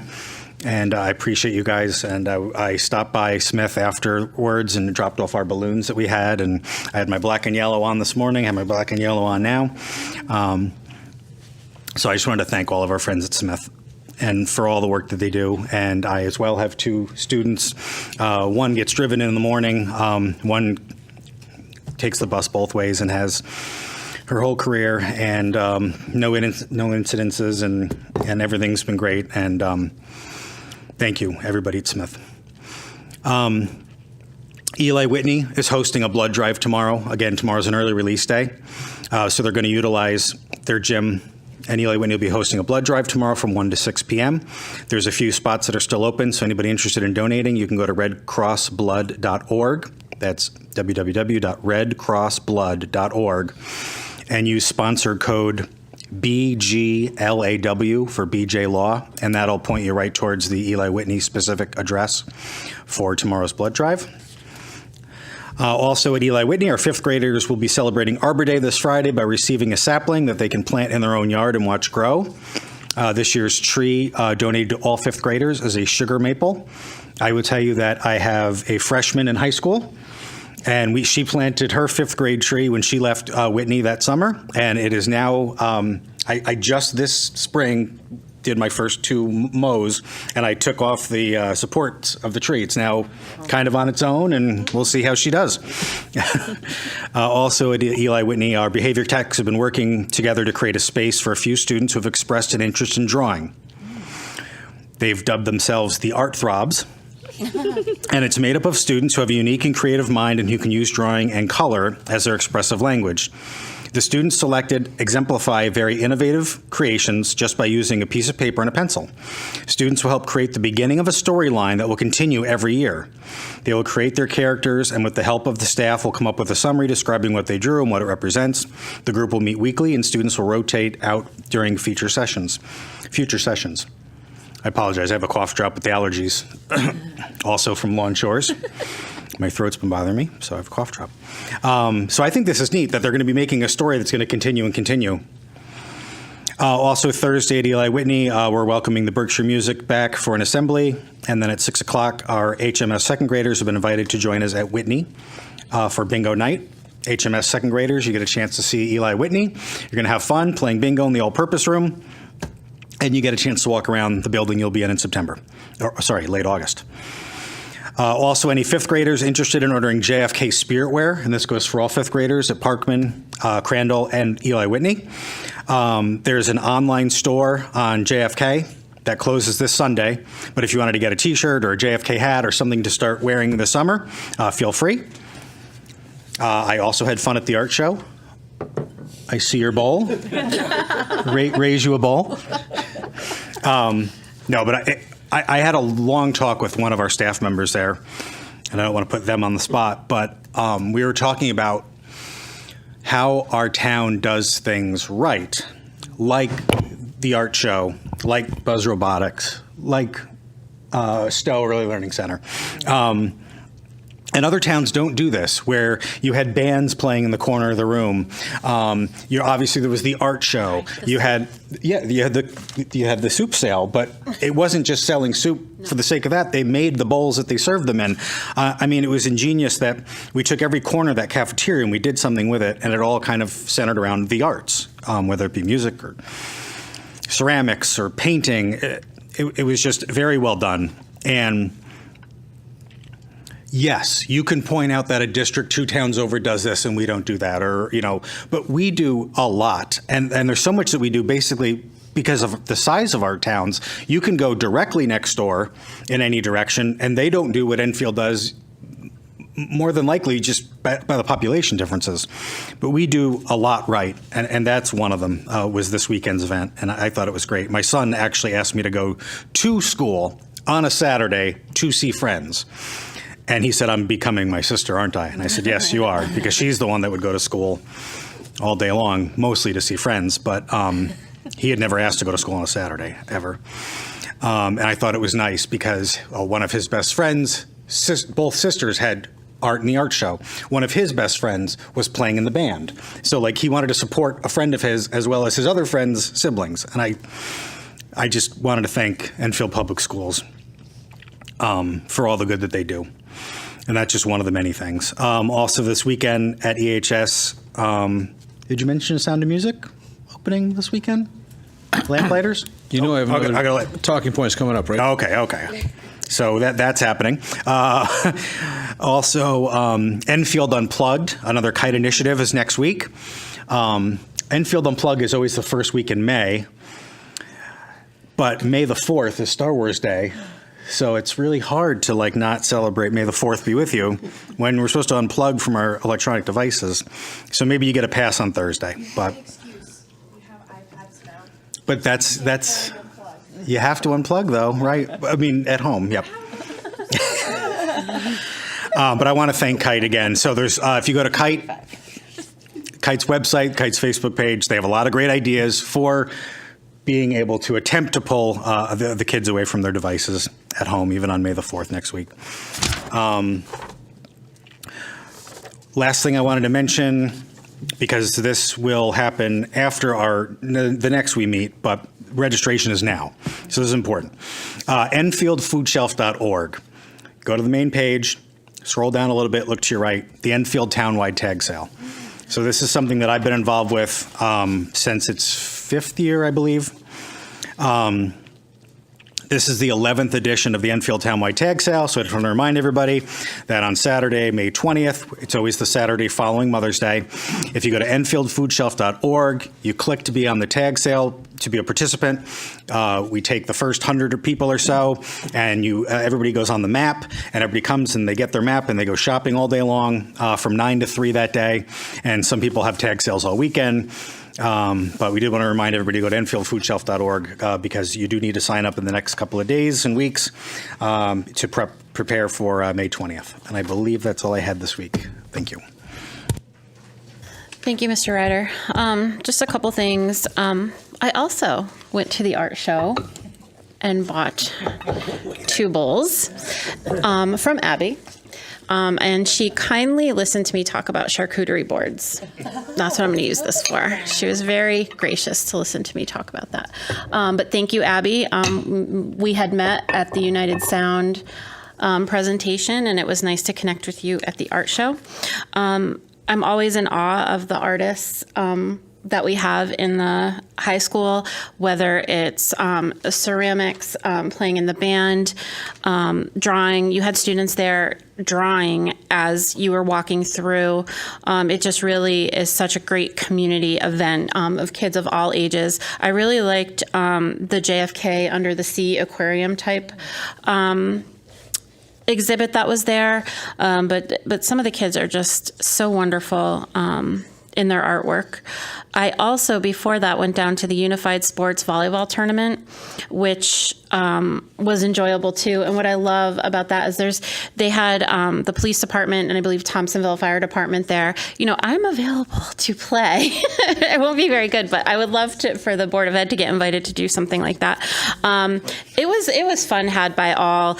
I honestly think the Thompsonville Fire Department had the most fun. They were laughing, and it's great though because we have former students that are still there and able to participate. So it really just gives you a huge sense of community.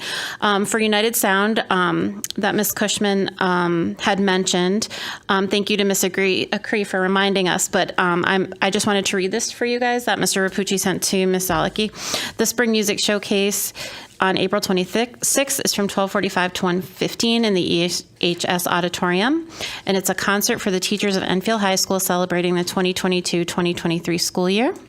Each ensemble at the high school will be featured, led by their various directors and student musicians to demonstrate their hard work during the school year. And tomorrow you will be hearing the orchestra directed by Raymond Cole, the jazz ensemble directed by Ashley Schell, the honors chorus directed by Amanda Uhart-Tillman, with Urquhart Tillman, with piano collaboration by Michael Stewart. Then the concert band directed by Ashley Schell, and the concert band performance will feature our 3 United Sound students this year for their second performance of the school year. So he says, we hope you are able to attend and look forward to sharing their music with us. SafeGrad had their can and bottle drive pickup. I've been talking to the SafeGrad committee. They're getting very busy planning the fun night of SafeGrad. Bus driver appreciation. I want to thank all the bus drivers who day in and day out get our kids to school safely and with a smile. I know some days probably aren't easy, but you are appreciated more than you know. I just wanted to talk a little bit about Mr. Drezek, your Alliance presentation. If any of you have questions or comments based off of what I'm saying, please just let me know and we can get into that discussion. I just wanted to clarify something. When we found out we were an Alliance district, we found out our funding was based on the prior year's budget, correct? Correct. And because our prior year budget was flat funded, we didn't get any. Okay. I think what's interesting, and I remember prior to even me being on the board, there was talk of us about the potential move into an Alliance district. That wasn't new to me. I hadn't heard it in a while, but that wasn't new to me back in those budget discussions where there were 5 items on a budget sheet and then a list of cuts 10 pages long behind it. So that term wasn't necessarily new to me. But one of the things I feel like I want to talk about at times is when we talk about special ed and we talk about disabilities, I think what people don't understand that it's not just a physical disability, that we have kids that are dealing with some pretty heavy emotional issues that fall under the special ed umbrella, which also carries on to the family. So although you can't always see a disability, it doesn't mean that it's not there. When we did the pre-K through 5 tours of the buildings, Councilman Santinella did a presentation, and he did a presentation of like per pupil spending over a course of years. And it seems like we've only gone up over 10, 12 years, about $3,000. And you talk about inflation and the needs of our students, and $3,000 over 10 years is just not a lot. And like you said, Mr. Drezek, and I have this written down, we are asking our teachers to do more with less. They're definitely stretched thin. I think for me it's frustrating because people are giving this a negative connotation, and they're trying to say I think they're using it as like a political thing, like, oh, look who took over, and now we're an alliance district, and what are you going to do to get us out? And like you said, it's not one thing anybody did, but it's our community. So when people come up here and talk negatively about us being an alliance district, I take it as they're talking negatively of our community. And we're a public school, and we have the responsibility to educate and welcome our community's children, whether they have special needs, whether they're talented and gifted. But because it's a public school education, we're also inheriting the families. And it does become where a teacher might be reaching out to help an entire family of kids that aren't even in school yet, trying to get them resources to help them. So when you speak negatively about it or say, how are we going to fix this? It's just such a negative effect on our Enfield community that we should, love and appreciate the differences and the diversity. The other thing I wanted to add about English or the ELL is that you're also, not only are you trying to help the children with their English language learning, but you're also having to help the parents who are not speaking English.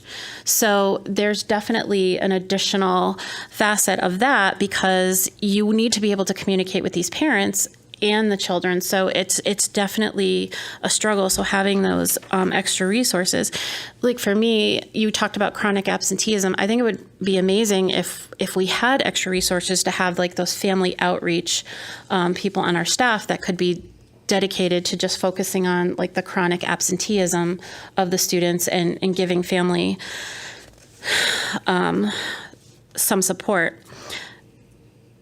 When I look at our per pupil spending, for years, we talked about that we didn't increase taxes in this town. But ultimately, we just kicked that can down the road, and we kept robbing Peter to pay Paul, because there were still contractual and fixed costs that kept increasing and then kept increasing. And, the healthcare fund was depleted, and we had to form the Joint Insurance Committee and build the health fund back up. At some point, all this was going to come to a head, and it's come to a head. We're in an alliance district. We can't fit the students we have in our buildings. We have school psychologists working out of closets. Our infrastructure is failing at the schools. I mean, we went on those tours and you could see it. So it's just frustrating to me that this has taken a political tone and a negative tone on our community. Because as a public school, like I said, we are in the business to educate all our students. But I also feel that education has taken on, it just goes beyond the student, and it goes down to the families as well. I don't know if we can agree to disagree. There's, CABE has a list of chair people across the state, and the chair people have been reaching out to the other chair people saying, like, what did your town ask for your budget increases? So the few chairs that responded, these were some of the budget increases. I'm not going to say what town because I don't want to, and some of them have been like negotiated lower between the town council, and some of them have first selectmen. But some of the budget increases were an addition of 4.392%, 3.79%, 3.56%, 3.87%, 5.9%, 4.84%, 3.87%, and 4.87%. So I think that you're seeing districts ask for considerably more money because I think we're feeling this across the state, that we need more support in our schools. And we always talk about, well, someday I think I want to stop saying pre-COVID and post-COVID, but I still think we're dealing with the COVID effects, and I think we're going to be dealing with that for quite some time with students and families. I also kind of want to mention, too, is that if we try to compare schools to when we went to school, society is a lot different now, and kids are exposed to so much more than we were ever exposed to, I feel, as a student, as a kid. And if you're in a situation and you don't know where you're going to live from the night to night, and you don't know if you're going to have dinner that night, and then you have to come in the next day and perform to the standard of a student who goes home every night and has a square meal waiting for them on the table and a good family support system, then you really have to look at that, because a student that lives in that stressful situation is not going to be able to come in and perform. And then you have the teachers who understand that student's living situation and wants to help them. So again, we're asking those teachers to do more with less. When I was on the Gridiron Club for Enfield High football, we would have team dinner once a week for the football players. And one time, the last year I was on, a student came to us and said, "Would you mind if you had extra dinner if I could bring something home to my mom and my brother?" Of course, So we just started buying to-go containers, and we didn't make that student ask every week. We just always told them, here's some extra for home, and more students did that. And I think that we really have to look at our community needs and understand our students. As Mr. Drezek has stated, as Ms. Middleton has stated, we really have to understand the students that attend our schools and really understand our Enfield community. So I just wanted to say that as far as us being an Alliance district and some people speaking so negatively or trying to place blame on that. I don't know if anybody else has anything to add to that, or Ms. Pickett? There's just one thing I want to clarify. Chris, I know you were saying it's not our data, but EdSite data is data that you report to the state that they just publicly share. So it is our data. It's just not Ultimately, from our kids are our data, but I don't want to think of somebody I made this up. Perfect. Like, this is what we report. We also get audited on the data that we send to the state, so it's not like I can just throw numbers in there. They're real numbers. They're That's real. all. I just wanted to reinforce they're real numbers. I didn't make them up. That was my point. And Tina, I just wanted to thank you for truly stressing that we have to understand needs that we probably maybe don't know or don't experience ourselves. And that can sometimes be very hard to do. But the reality of who our district is and what the needs are and how we best support them. Okay, thank you. Moving on to unfinished business, item 10, policy revision, second reading. Mr. Ryder? So board members approved a first reading for policy revisions at our last meeting, which was March 28th. Tonight, there are the same two that are being read for a second reading. So I'd like to make a motion to approve policy revisions for 4112.5, security check / fingerprinting. So moved. Moved by Mr. Hamre. Second. Second by Ms. Pickett. Discussion? Mr. Ungar? Yeah, I have an observation, a suggestion too with that. So I see the change on the policy. It says here the addition of, with the exception of employees hired to work in the Head Start program at Stowe Early Learning Center. So when I read that, I see that they're exempt from this criteria here of disclosure that the other employees of the Enfield Public Schools are subject to. But apparently the employees that are hired to work at Head Start program are not subject to that criteria. So through the chair to the superintendent, why are not the Head Start program at Stowe Early Learning Center employees subject to this level of criteria? I know the answer, but I'm going to let him answer because he was actually at the meeting. Right, so, Mr. Ungar, they still are, it's just that they follow federal guidelines. So instead of looking at our employees for Board Policy 4112.51, all Head Start employees follow federal guidelines, so there's still a background check. Okay. We just had to clarify that it wasn't through our board policy, it's through federal guidelines. Okay, so as I was reading through this change, this proposed change here, that question seems to be very obvious to anyone who would pick this up and read it. They would say, well, how come these guys aren't subject to this disclosure criteria? So my suggestion would be maybe we could just add, because they are subject to, the federal guidelines, or they need to follow federal guidelines.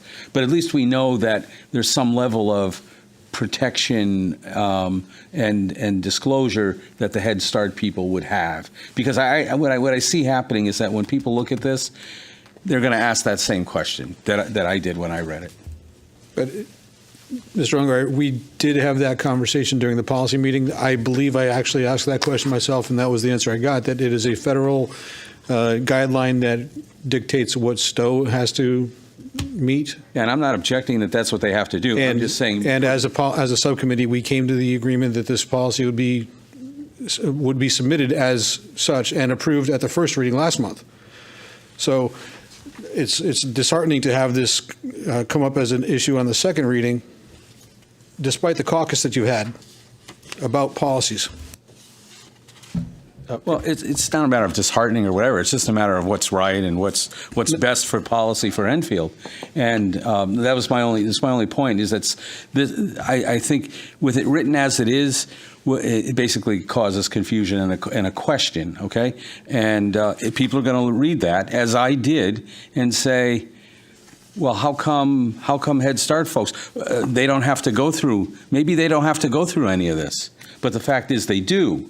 They do. They do. So, but it doesn't say that here. It does. If you look at the next paragraph down, Mr. Ungar, it does. The wording for this was matched up to Manchester because Manchester is the grantee program. So we use the same language that Manchester used, so we could align it because they have to go through a review every year. So if you look at the next paragraph, it then will talk about the actual criminal check. That may clarify it for you, Mr. Ungar, the next paragraph. So what specifically in the next paragraph are you pointing to? The next paragraph will talk about the state and national criminal checks.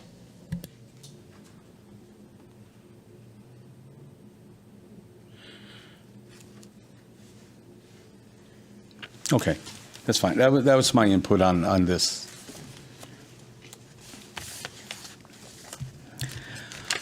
Any other discussion? Sorry. Yeah. I just wanted to point out that I found my notes from that where I actually wrote down exactly that, with the exception of employees hired to work in the Head Start program, yada, yada, and at the bottom, Stowe has a higher standard to be held to.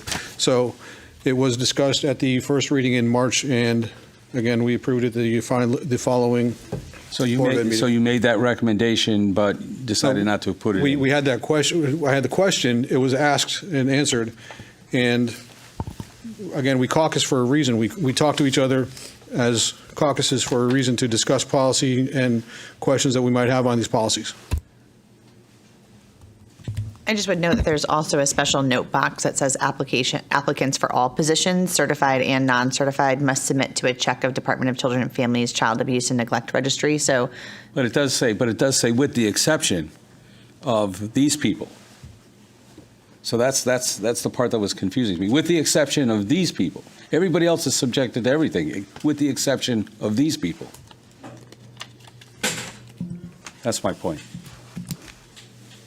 Right. So I think just to clarify, because I don't want any confusion. So the only what this adjustment is saying is in the policy is that Head Start program are not under your guidelines. So in other words, they're not under your board policies. So that's all that's saying. It's removing that program from your board policies because they're following the federal statutes, which is still the same as it says, like the box and also below it, that there's still fingerprinting happening and federal checks. It's just not through your board policy. It's semantics. It's a small change, but we're just trying to be consistent with Manchester. Any other discussion? Roll call? Dr. Calnan, Yes. Mrs. Cushman, Yes. Mr. Hamry, Yes. Mrs. Pickett, Yes. Mr. Ryder, Yes. Mr. Ungary, Yes. Mrs. Acree, Yes. Madam Chair, Yes. motion passes. Okay, secondly, I'm making a motion to approve the first reading of policy number 5123 related to promotion and retention. For the second reading. So moved. Moved by Ms. Hamry. Second. Second by Dr. Calnan. Discussion? Pickett, Oh, Miss I'm sorry, Ms. Pickett. Miss Pickett. Ms. Hamry's not here for that part right now. I was looking at Josh, but I heard Amanda. Okay, first by Ms. Pickett, second by Dr. Calnan. Any discussion? No, and just to clarify, this was related to credits. The number of credits required moved up from 16 and a half to 17 in the high school, and this just gets us all in line. Great. Roll call? Dr. Calnan, Yes. Mrs. Cushman, Yes. Mr. Hamry, Yes? Mrs. Pickett, Yes. Mr. Ryder, Yes. Mr. Ungary, Yes. Mrs. Acree, Yes. Madam Chair, Yes. motion passes. Item 11, new business. Item A, approval of school readiness continuation grant. Mr. Dresik? So enclosed in your packet is a memo from Amy Morales, the Operations Manager for Child, Youth, and Family Division and Enfield School Readiness Liaison, Leanne Bolio. So Leanne and Amy, this continuation grant for the school readiness grant that you approved last April. I believe Dr. Callan actually referenced this in his board report. So this would require board approval for the continuation of that grant. Do I have a motion to approve the school readiness continuation grant? So moved. Moved by Dr. Calnan, Second. second by Ms. Pickett. Any discussion? Roll call, please. Dr. Calnan, Yes. Mrs. Cushman, Yes. Mr. Hamry, Yes. Mrs. Pickett, Yes. Mr. Ryder, Yes. Mr. Ungary, Yes. Mrs. Acree, Yes. Madam Chair, Yes. motion passes. Item B, policy revisions, first reading. Mr. Ryder?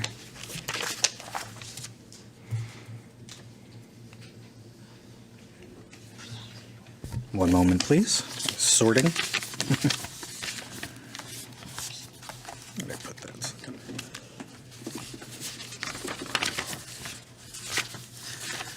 I just had it in front of me, I'm sorry.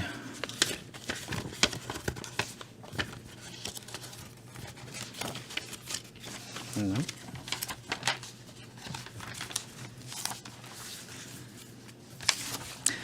Okay, members of the Policy Committee met on Tuesday, April 18th, and are recommending a first reading for several policies. These are all enclosed in your packets. These policies have been placed also on the website for public input. New policy. Okay, so I'd like to seek a motion to approve the first reading of policy 5145.54 regarding civility. So moved. Second. Moved by Ms. Pickett, seconded by Mr. Hamry. Any discussion? I reached out to Scott earlier today regarding this policy. I'm just interested, and I don't know if maybe it would make sense to have further discussion in the subcommittee, or if you've already had this, a bit around, there's a language piece here where it references the Enfield School District Board of Directors. Yep. So shifting that to Board of Education. And then my wonder here is, I know we have a lot of policies, and I know we have a lot of policies around student behavior, discipline, harassment, student conduct, and I just don't understand maybe why this is being pulled out separately. My other wonder is how this aligns with like efforts that are already being done. So there's some really like strict guidelines under the expectations. And I know we're doing some work already around social emotional learning, executive functioning, kind of college and career readiness, and how we have civil discourse in classrooms already. So I guess my wonder is I don't believe this is tied to any legal mandate. And my wonder is how this aligns to already existing policy. Mr. Longy, if you would like to take on the first half of that. Sure. It's a very good question. CABE introduced this policy. It's actually not a brand-new policy. It's been around for a little bit, but it has recirculated because I think other districts, including ours, have seen some uncivil behavior, not just from students. And so when you dig into this policy, it's not just talking about students. It's talking about staff, visitors. It's talking about after-school programs. It's talking about sporting events. So I believe the feeling of this policy that CABE is trying to give you as an option, again, this isn't a mandatory policy, this is a policy to consider, is that does the board want to make a statement about civil behavior on school grounds? Because I'd be lying to say if we haven't seen an uptick in the past few years with pretty uncivil behavior at sporting events, at activities within the school, visitors coming, parents coming to pick up students. It's just, we're seeing it. And so I know we're not alone. I think this is a conversation I have with my colleagues across the area. So I think that's the difference, Ms. Pickett, is yes, we do have a lot of 5,000 policies about specific student behavior and what we as administrators do about it. You even have a role in it at some point. So this is a little more general, and I think this is, I look at this personally as more of almost a statement by the board how you feel about civil or uncivil behavior amongst your district. So maybe that's a better way to look at it. I also see it as a catch-all because, as we discussed in the subcommittee, some of the things that are in here aren't something you can point to in any other specific policy. It's more behavioral than factual. Like, it's not one student hitting another. It's kind of like a catch-all, and it gives our administrators and Mr. Longy and Mr. Drezek something to point to when this may be fractured versus a more obvious infraction. I guess for me is the expectations paragraph to me is I just think I wonder how that aligns to our other procedures around complaints, and I don't want to see so let me clarify. I don't want to say that I'm against anything that helps us have civil discourse and civil interactions. That's not my wonder with the policy. Of course, I agree with the concept of that. I think for me is it outlines in this expectations section pretty strict guidelines for what's the expectation of you all as district leaders. And without some clarity around how we're defining these types of behaviors, I don't want to add another kind of administratively heavy process to something that I think we're already probably supporting. The other piece that I think is important, as much as I would agree that talking about all conduct of community, adults, sporting events, this is under our student conduct section. So, just thinking about kind of where this lies, maybe. Mr. Ungar? So, reading through that, I had exactly the same question that Ms. Pickett had. And however, Mr. Longy, your explanation, I think, satisfied the question that I have. And Mr. Ryder saying, talking about a catch-all kind of thing, especially since you've noticed and you can document upticks in this kind of behavior. Maybe it's a good thing to have a policy that specifically addresses that rather than pit bits and pieces and elements here or there in a variety of other policies. So I'll be supporting it. Any other discussion? Roll call? Dr. Kalnin, Yes. Mrs. Cushman, Yes. Mr. Hamry, Yes. Mrs. Pickett, Sure. Mr. Ryder, Yes. Mr. Ungary, Yes. Mrs. Acree, Yes. Madam Chair, Yes. motion passes. He wants to get out. Let him out. For those at home, we are letting the mouse out of the building. Yeah, We're releasing him into the wild. It's too cold out there, that's what it is. Sorry, our next policy, if I could have a motion to approve the first reading of policy number 6174 regarding our summer school policy. So moved. Moved by Mr. Hamry, Second. second by Ms. Pickett. Any discussion? I see that clever made a shall. I would love summer school to be mandatory, but I get it. But yes, thank you. Roll call? Dr. Calnan? Yes. Mrs. Cushman? Yes. Mr. Hamry? Yes. Mrs. Pickett? Yes. Mr. Ryder? Yes. Mr. Ungary? Yes. Mrs. Acree? Yes. Madam Chair? Yes. Motion passes. Okay, I'd like to make a motion to approve the first reading of policy number 9321 regarding time, place, and notification of meetings. So moved. Moved by Ms. Pickett, Second? second by Mr. Hamry. Any discussion?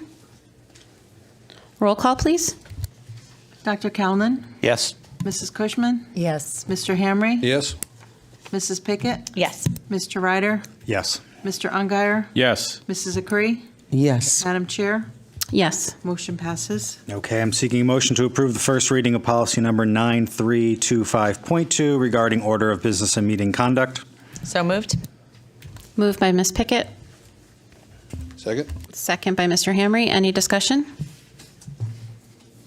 Roll call, please. Dr. Calnan? Yes. Mrs. Cushman? Yes. Mr. Hamry? Yes. Mrs. Pickett? Yes. Mr. Ryder? Yes.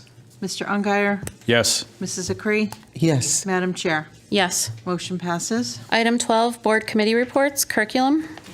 All right, that is me. Our April meeting was canceled. We have an upcoming meeting in May on May 18th where Mark, is it Dubé? I want to make sure. Doobie will be coming to present a new middle school health textbook and give an overview of our K-12 health scope and sequence. So anybody interested in that, that's happening on May 18th. It will be Dubé from now on, though. I know, I'm laughing to myself because I was like, oh, we have a new teacher? Oh, no. I'll let him know when I see him tomorrow. Mark is coming. Finance, Dr. Calnan. At our last meeting a couple of weeks ago, the 2023 budget was reviewed, and the original budget was $73,275,252. The end of year projection is now $80,384,691. The main drivers of the difference, again, were special education tuition, benefits, and staff. Regarding the nutrition services finance report, the net profit as of February was $72,870.62, and net worth was $1,384,214.63. With respect to the TAG investment, the total value is now $3,002,508.69. So that's good news. A gain of $35,244 over the previous period. So just for everybody's information, our peak value was $3,510,000 in 2021. That ends. Thank you. The policy committee, so I will address the policy committee request at this point in time. So as the board chair, from what we understand is the board chair has the discretion to remove board members from committees. Just to give you, I know I've talked about how our subcommittees work, just to give everybody a very brief overview. After the election, the majority party is allowed to have 2 members on each subcommittee, and the minority party is able to have 1 member.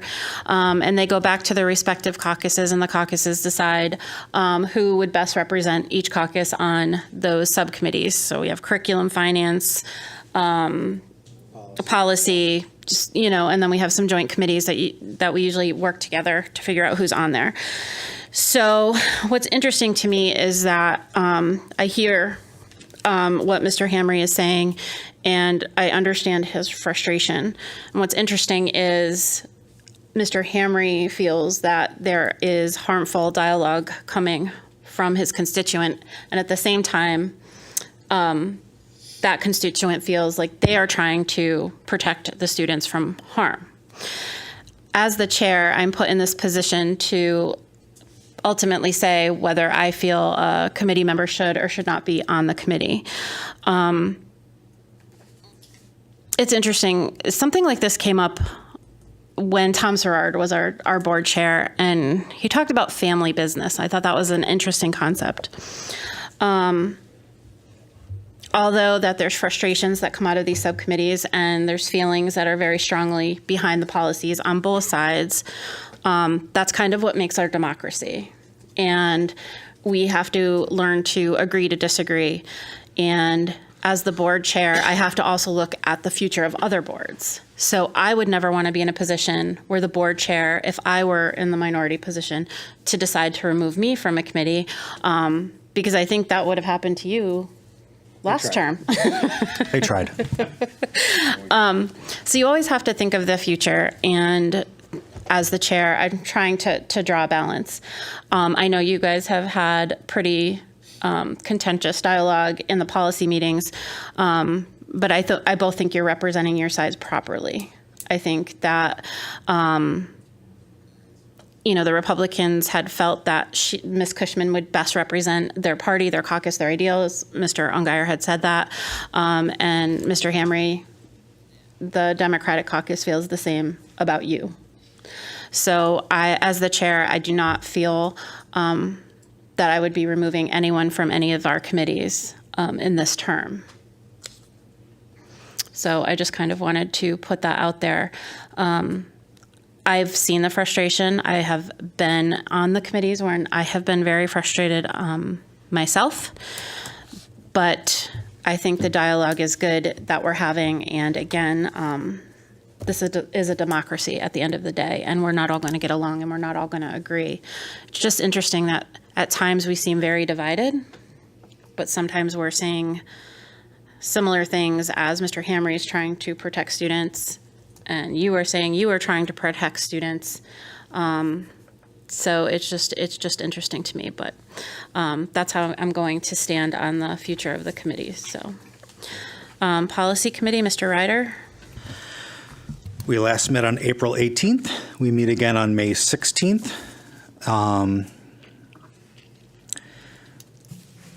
And that's my update. Thank you. I have a question because I was not able to make the last policy meeting.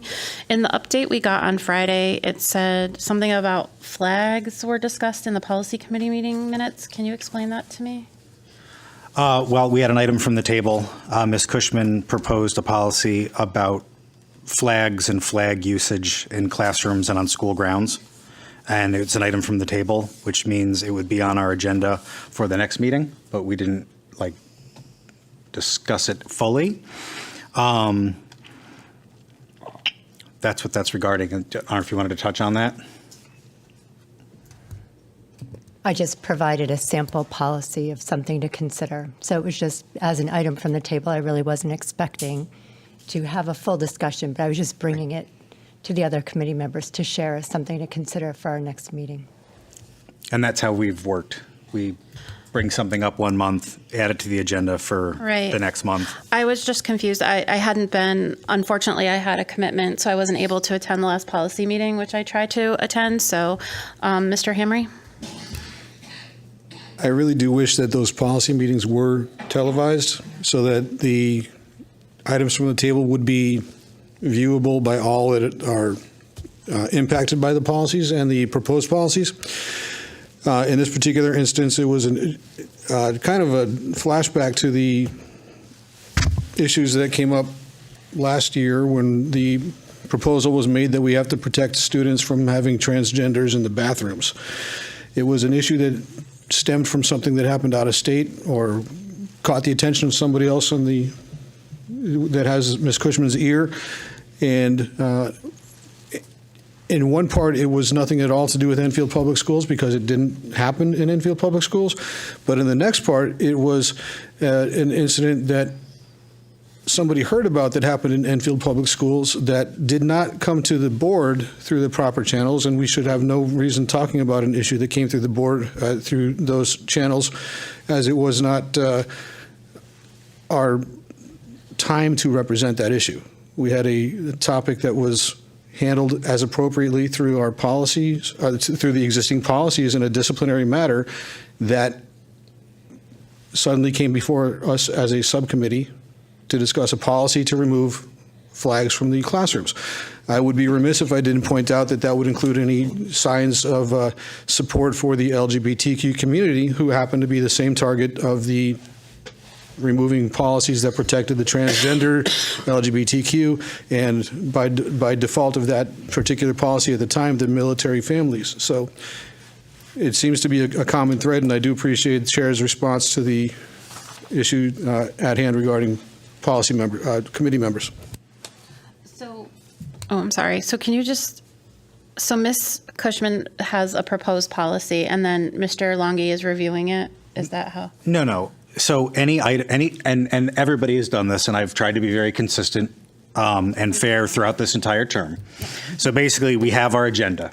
Yes. At the end of every agenda is items from the table prior to adjournment. Right. That's where somebody can bring something up to discuss at our next meeting. Right, so it'll be on the next policy committee meeting agenda as an item? Yes. Okay. Well, we were just given something to look at, which we Okay. all do for each other, and we Right. say, hey, here's something I was thinking about. Next month, can we talk through this? Okay. That's where it's at, but it's in the notes because also earlier in this term, Ms. Cushman asked that the notes reflect, what happens in meetings. Right. So, but that's what what Okay. that's about. All It's right, something no, I just on wanted our that agenda for clarification. next month. Okay, I appreciate that.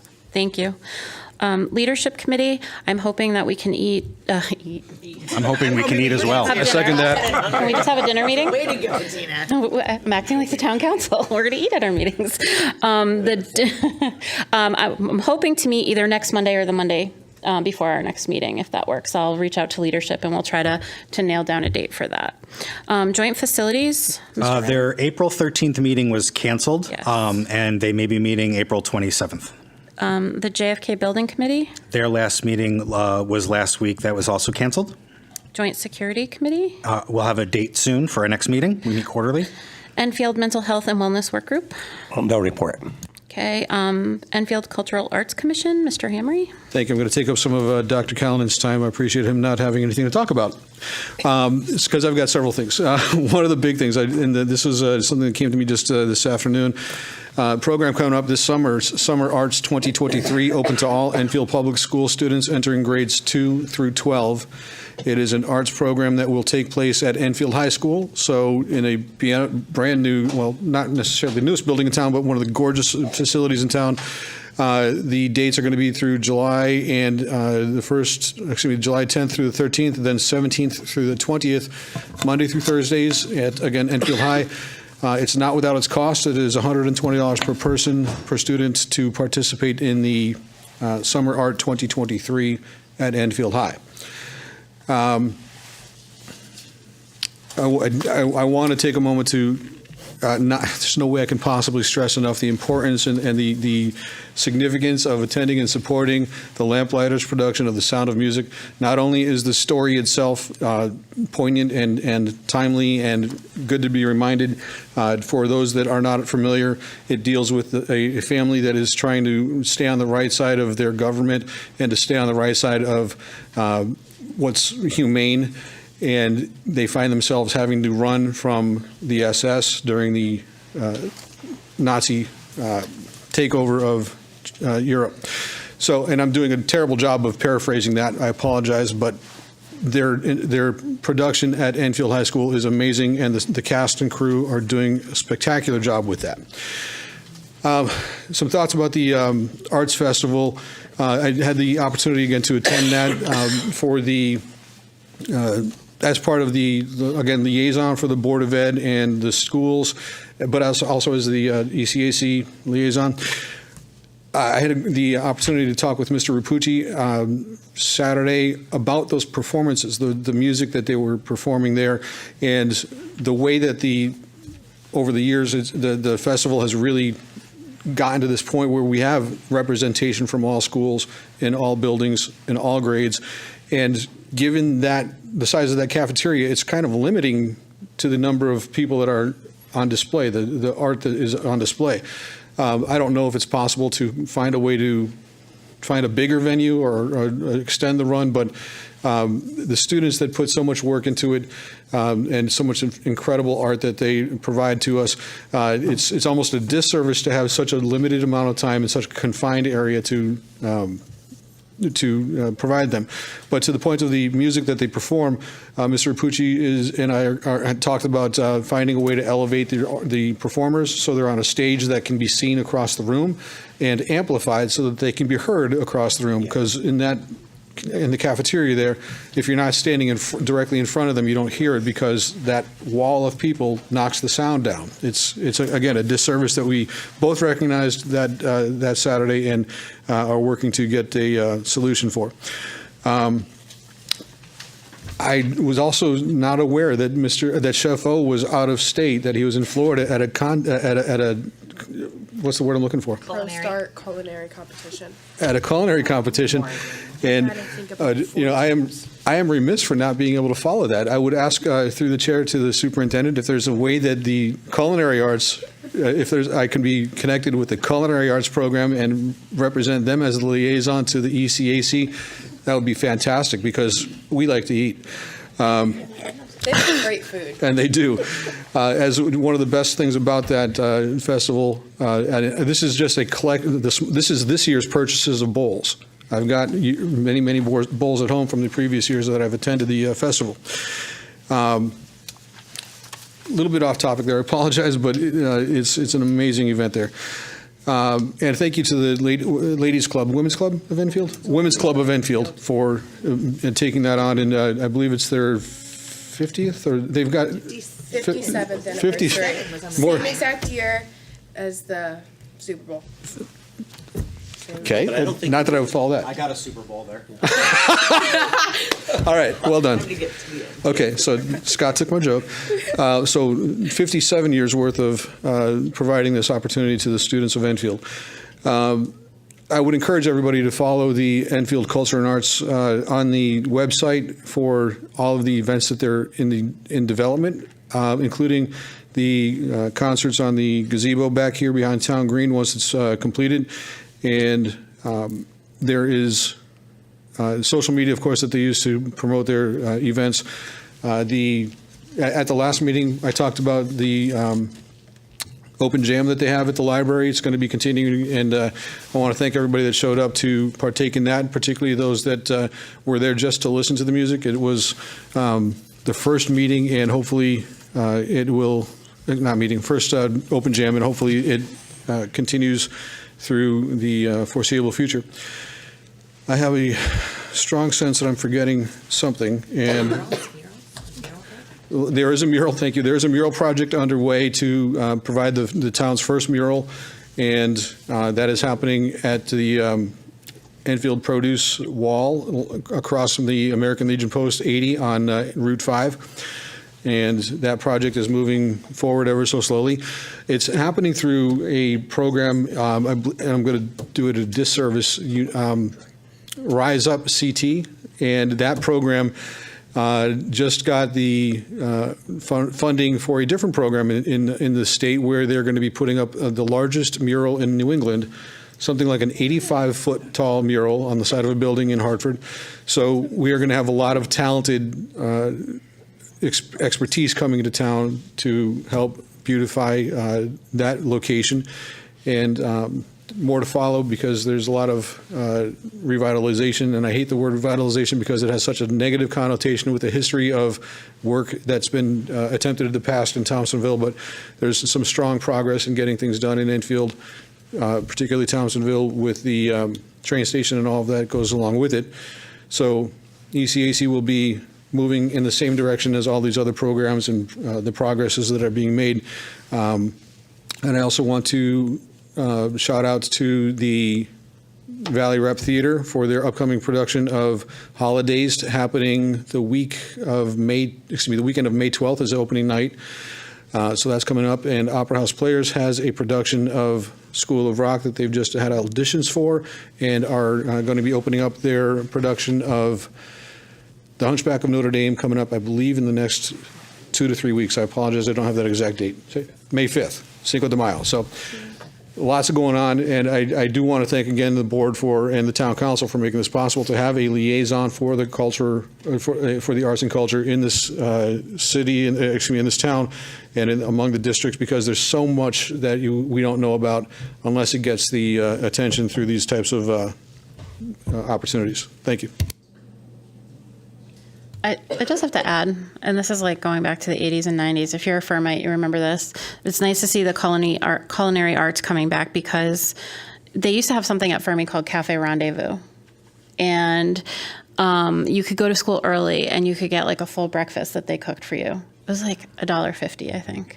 And I remember that. And actually, Miss Bender, who was in Epcot with Chef O, was on Cafe Rendezvous, and she showed me how to make French toast. So just going back, I'd like to see these culinary arts coming back. Firmites? Firmites. If you went to Fermi, were you called a Firmite? Yes, That's you were. awesome. So, you were a Firmite. Okay, so yeah, no. Firmites. So just a little fun fact. The next item is going to be the Pre-K through 5 School Modernization Committee. I know some board members were not able to attend, so if you have any questions, feel free to ask Mr. Ryder as he gives an update if you have anything specific you'd like to ask regarding the committee and the recommendation. Yes, so since we last met as a board, we really got into this. So we approved this committee at a prior March meeting. And basically the day after we met last on March 28th, we got right into our meetings where we toured all of our schools. We met twice that week on March 29th and 30th. Again, just a brief recap. The following week, we met again on April 3rd and 4th. And then we met in front of and with the town council on April 5th, which was right before spring break.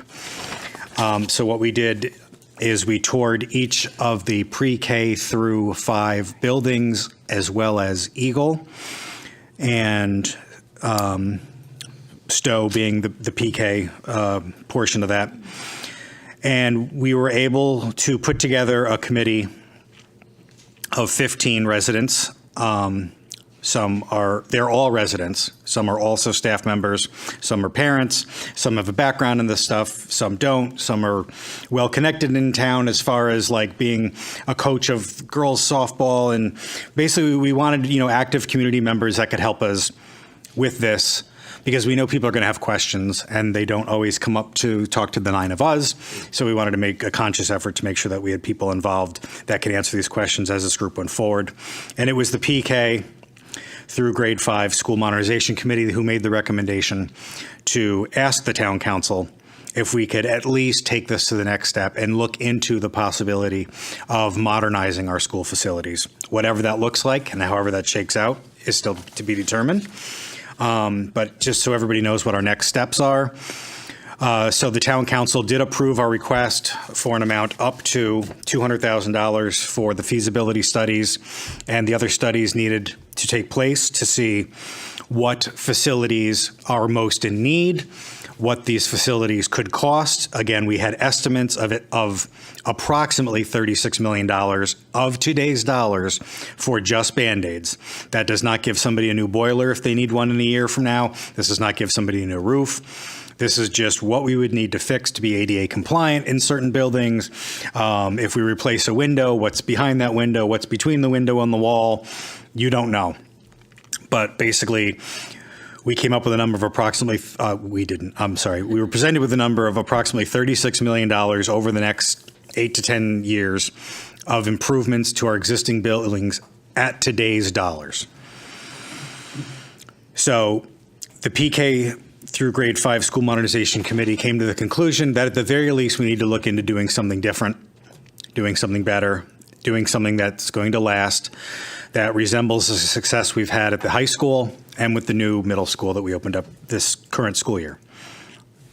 I don't know the exact date of when we'll meet next, so through the chair to the superintendent, I wanted to know if there was an update or anything that you knew from the town manager. I didn't know if our requests have gone out to bid yet as far as to get these studies done, or if that's coming soon, or if you had anything to share on that front.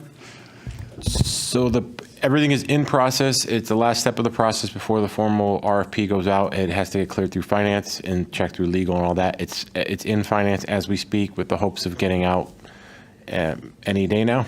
I don't have a formal date on when it's going to go out, but obviously the bid process is 30 days. Once the formal bid goes out, I would then reach back out to you to reconvene the committee so they can begin that process on scheduling a date so that they can start going through the process of how do they receive bids, what the responsibilities would be, et cetera, et cetera. So we're just waiting for the bid to finally be posted. Excellent. But there are some legal check marks that finance office at the town has to complete before it can go.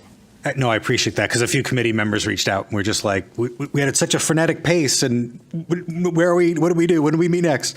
All right. So I just wanted to let our 15 volunteers and our liaisons on both the school board and the town council, as well as our EPS and our town of Enfield liaisons, that we'll reach out to them shortly with an update. Maybe put that into words that we just heard from Superintendent Drezek, and we'll be meeting again in a couple of weeks.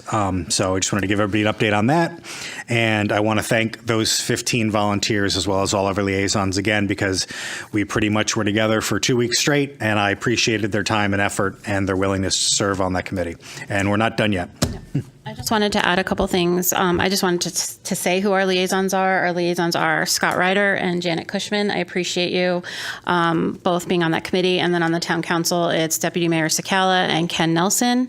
And we had a few other town councilors and Board of Ed members, come to the different touring. We toured every school, which was great. I mean, it was so important for us to look at every single school, every single building. Did you mention, though, that they had asked that we go to the K through 5 model? Yes. That was a recommendation? It was the recommendation of the committee that we look into putting sister schools together, but we don't know exactly what or how that's going to look. Right. But yes, it was their recommendation that we combined our K2 and our 3-5 schools again, if that is possible and feasible with the studies that we're waiting on. Right, through the K-5. Yes. Yes, so you mentioned the liaisons, and you mentioned that you were there. Are you also a member of the committee? No.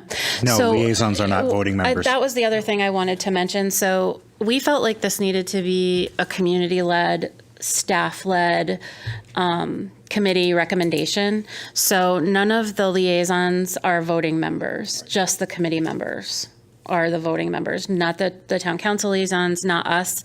I'm considered an ex officio member of the committees because I'm the chair, so I went to every single one because I really wanted to understand what we were looking at in our buildings.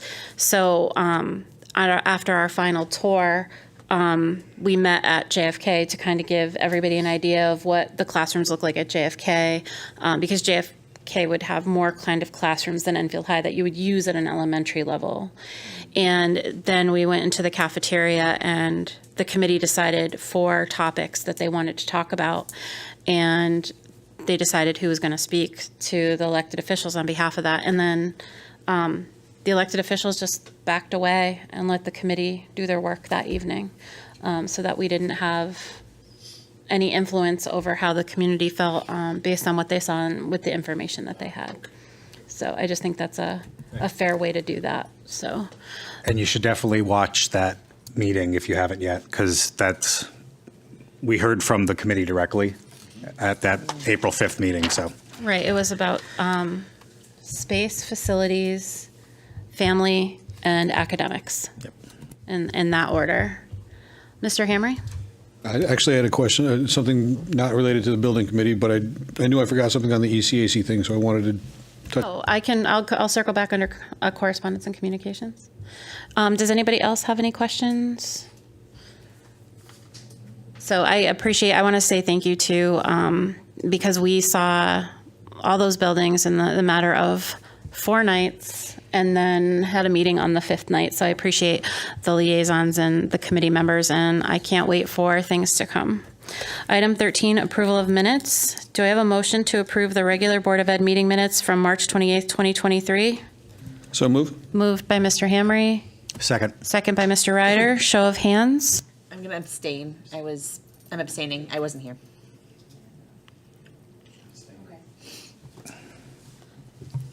Do I have a motion to approve the special Board of Ed meeting minutes from April 5th, 2023? So moved.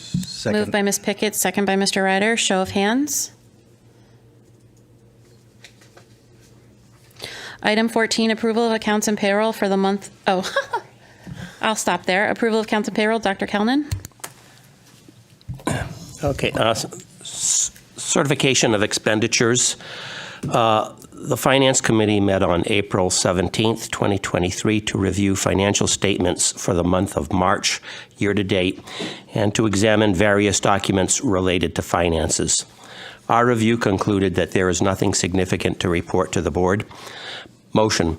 I move we accept the superintendent's certification as follows. I hereby certify that in the month of March, total expenditures amount to $8,929,699.48, broken down between payroll totaling $7,076,396.98 and other accounts totaling $1,853,302.50. All payments have been made in accordance with the approved budget and are properly accounted for within the books of account. Copies of approval for check invoices are properly documented. So moved. Second by Ms. Pickett. Show of hands.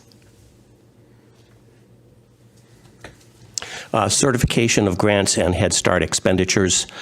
The Finance Committee met on April 17th, 2023 to review financial statements for grants during the month of March year-to-date and to examine various documents related to finances. Our review concluded that there is nothing significant to report to the board. Motion. I move we accept the superintendent's certification as follows. I hereby certify that in the month of March, the total grant and Head Start expenditures amounted to $1,635,624.50, broken down between payroll totaling $819,920.64 and other accounts totaling $815,703.86. All payments have been made in accordance with the approved budget and are properly accounted for within the books of accounts. Copies of approval for check invoices are properly documented. Second. Second by Ms. Pickett. Show of hands. Any line item transfers? I'm sorry? Any line item transfers? No? No. Correspondence and communications. Mr. Hammer, I believe you wanted to add something? Yes, I knew I forgot something, and I've got too many areas where I've got to organize my stuff better. That's all there is to it. I would be remiss if I didn't congratulate Lily Ortiz and Lindsay Chakowski, if I'm pronouncing that name correctly. They are the recipients of the Connecticut Association of Schools Banquet of the Arts. Lindsay was selected as this year's CAS Performing Arts recipient. Lily Ortiz was selected as this year's CAS Visual Arts recipient. And through a press release from superintendent, both students have demonstrated exemplary ability, dedication, and passion for the performing and visual arts throughout their high school careers. So I wanted to just echo Superintendent Drezick's congratulations to these students for their achievements in the arts. Thank you. Mr. Drezick, do we have a need for executive session? We do not. Okay, do I have a motion to adjourn? So moved. Moved by Mr. Hammery, second by Mr. Ungary. Show of hands. Thank you, everyone. Good night.